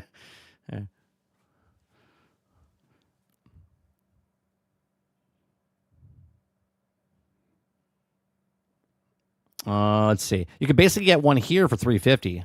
So I don't see the difference.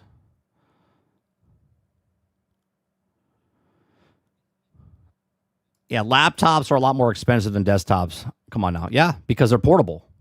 Yeah, because of the convenience of you can take it with you. Now, don't get me wrong. There are laptops that are cheaper, but it all depends. If you're looking for a gaming laptop, you're going to pay just like a major rig because it's portable. Jason says, Cosmic Invasion physical version just got announced for March 16th, 2026. Seriously? Is that official, Jason? Good news. Sweet. That means I'll play it on Game Pass, and then when it comes out in March, I'll buy it and own it. Sweet. What's going on, Sin?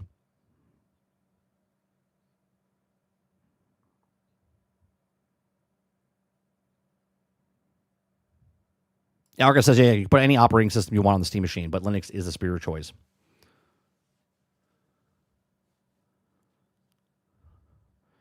Yeah, no, it doesn't come with Windows. It's the Steam operating system or Linux, right? And Linux, but you could put whatever you want on it. Yeah, it's a PC. You could whatever you want to do with it. Tarn says you could run Windows on it. You could even run strip down various versions of Windows OS if you wanted to do was playing and have anti-cheat.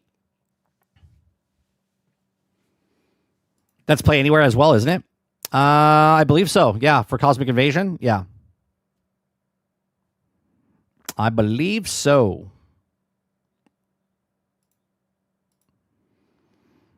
All right, what else we got? We got anything else? It's already noon. Hey, got all this stuff. Perfect timing.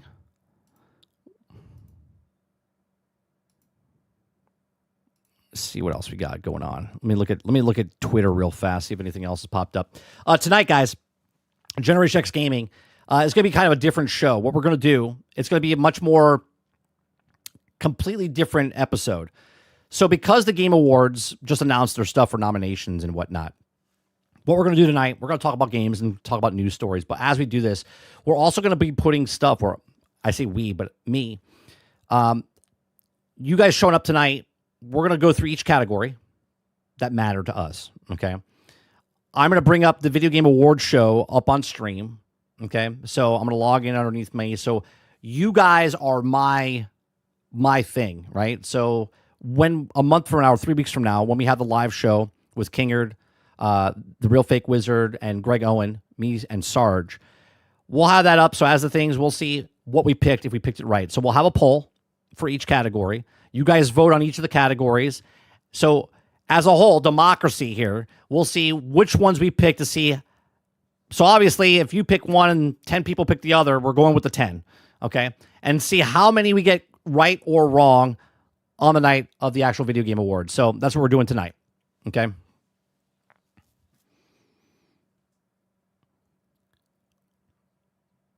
Robert John says, oh, I hear something about the Steam machine not having kernel-level anti-cheat. It might affect popular online games. Krebsy says, we get to see Sarge and 30 laugh at the Game Award nominations. Let's see. Since it depends on you already have a primary system to do that, we also assume that the Steam machine is going to be the only device that can also play that, and that might be wrong. True. All right, current developer on a documentary episode tomorrow. Oh, tonight, or this afternoon, 1 p.m., Xbox got their showcase, so we'll see if anything happens there, and then we'll talk about that tonight as well. Let's see what else is happening. Anything else happening? The Crew Motor Fest is on Xbox Game Pass today.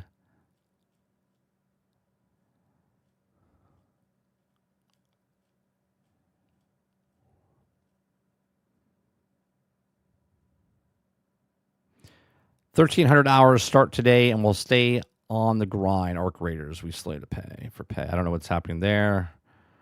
Oh, someone's doing a stream. They're doing a 24-hour stream. Okay. Back to the Future, Marty McFly and the DeLorean are seamlessly coming to Fortnite. So Back to the Future is coming to Fortnite. Man, they're doing everything, huh? They're doing everything. Target ads starting on November 23rd. Well, let's check this out. Let's check this out, chat. So there you go. A Pro is $649.99. Sale, PlayStation 5 Pro console, $749. You get a $100 savings. Okay. Slim is $449.99, and the digital is $399.99. Isn't that crazy how all these companies raise the price just so they can put it back to the normal price for you to buy it? So people think they're getting it on sale, but yet they're paying full price. It's nice. It's nice. Good old corporations. So, I'll have to say, the PlayStation Portal for $179, it's a good price. It's a good price. All right? That device now, because it does remote play and all the other stuff officially, that's a good price because now you could just buy this and have PlayStation Plus Premium, or is that what it's called? PlayStation Plus Premium, or PlayStation Plus, and basically you have a PlayStation for less than $200, right? So that's a good price. And then I know Costco is also doing a bundle. It's $250. You get like a case and something else there as well. Nintendo Switch 2, no sale, but it's $4.99. So there's that. Get some games here. Look, you guys get the most popular game of the year. Assassin's Creed Shadows for $40. Oh, sorry. I can't even say it with a straight face. Yeah. I can't even say it with a straight face. No, the Portal's not $100 off. It's $200. It's $20 off. It's $20 off. The Portal's $200.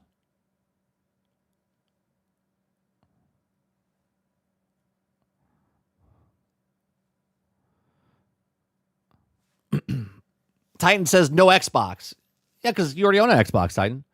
Your PlayStation's an Xbox. Your PC's an Xbox. Your refrigerator's an Xbox. Your TV's an Xbox. You already have like 7 Xboxes. Yeah. This was Target. That was Target. Eclipse.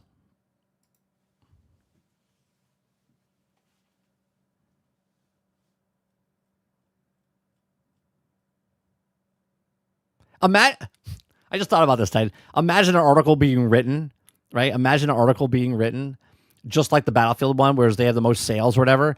And Microsoft can say in an article, right, with no data showed or anything like that, they'd be like, more people own more Xboxes per household than PlayStations, right? And you're like, I don't fucking own an Xbox. And everyone's like, I have 4 television sets. I have a toaster oven, a refrigerator. You have all of these things. And they're like, yeah, you have 7 Xboxes in your house. You only have 1 PlayStation. That's the kind of articles people would write. Krabsy says, no, the game with the best accessibility features that also feature are yet to be revealed, but they got the best of them. PlayStation's not an Xbox yet. I mean, it is. It is. These nuts. Robert John says, these nuts are Xboxes. Oh, wait.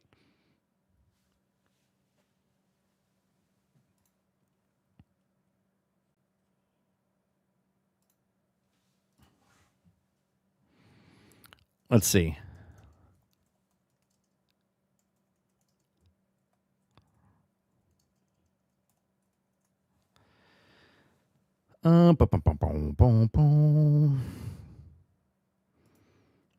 Let's see. I'm going to GameStop here.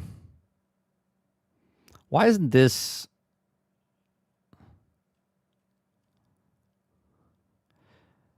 I don't know why it's dark.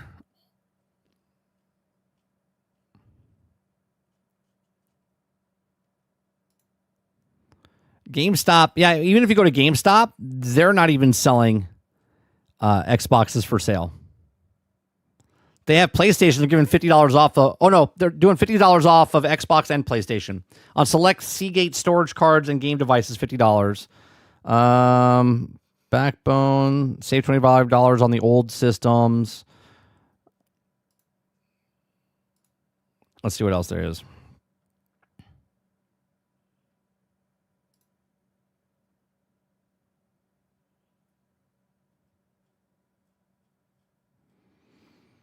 Let's see. Consoles starting at $399. Is this in the U.S.? What is this? This is from Best Buy.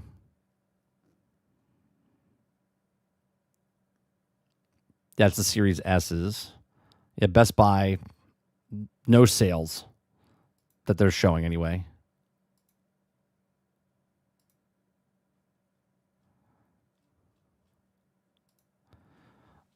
Nothing announced of yet besides the Target one. 20 hours ago, off of Reddit, there's Xbox game deals revealed for Black Friday, but there's no...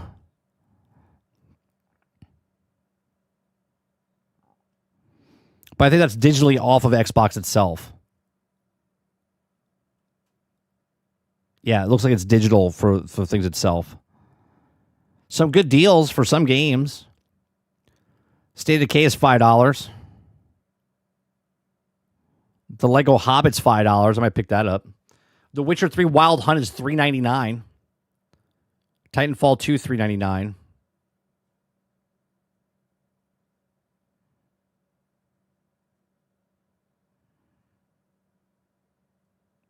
Yeah, there's some deals, good deals there. Robert Jones says you can run Game Pass on PlayStation 5 web browser. It might be an Xbox. Eclipse says PlayStation 5 doesn't have a web browser. Or does it?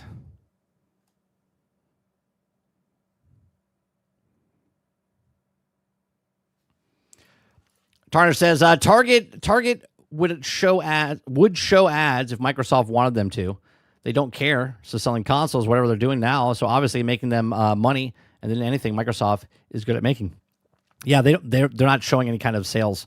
No Black Friday deals, at least as of right now. I guess we'll find out though shortly. All right, that's going to do it for me this afternoon. We're going to be back tonight, or actually this afternoon. We're over on 30 and Still Gaming. We're going to play some more Arc Raiders with Mr. Luke, and I'm not sure if Sweat Dog is joining us, but we'll be playing some games over there in about an hour or so, 1 p.m. over on 30 and Still Gaming.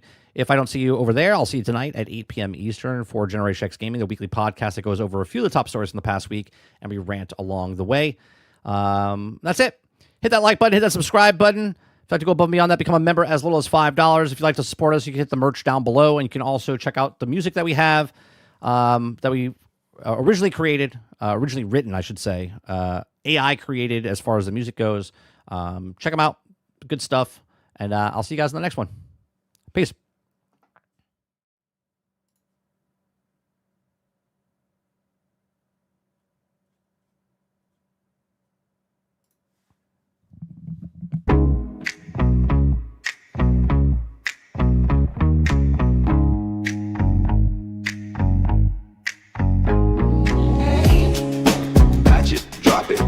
Up there again.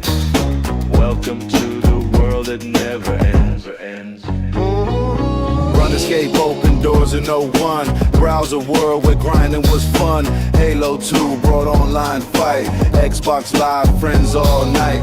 World of Warcraft ruled the land. Raids and guilds, a global band. Guild Wars said no sub, just buy. Fantasy Star Online reached the sky. These five, Run, escape, Halo 2, Wild Guild Wars, be it. Always online, patching through time.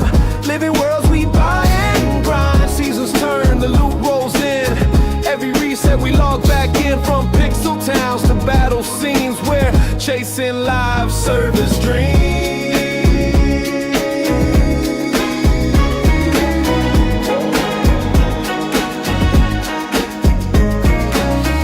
Legends, free to play reign, skins and champs, the money chain, Team Fortress 2 with hats on show, cosmetic cash flow starts to grow, Destiny promise, 10-year plan, shared world shooter for every fan, Warframe rising from the dust, Space Ninja grind you learn to trust, Hearthstone cards became a trend, digital decks with no real end, always online, patching through time, living worlds we buy and grind, events drop, the hype begins. Every update pulls us in from mobile fights to cosmic scenes. We're chasing live service dreams.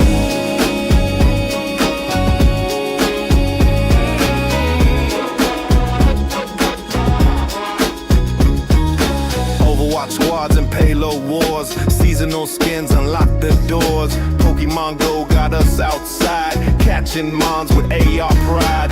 Fortnite drop, the island's hot. Battle Pass Gold, the juggernaut. PUBG built the BR craze.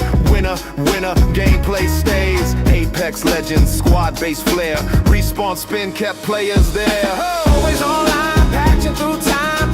Living worlds we buy and grind. Seasons roll, the meta spins.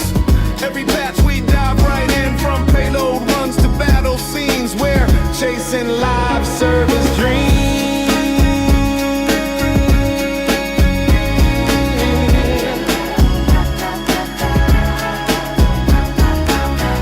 Impact, got your eyes. Anime worlds beneath the skies. Call of Duty, Warzone fight, dropping in each endless night. Final Fantasy second thrives. MMO King, it still survives. Roblox builds with endless play.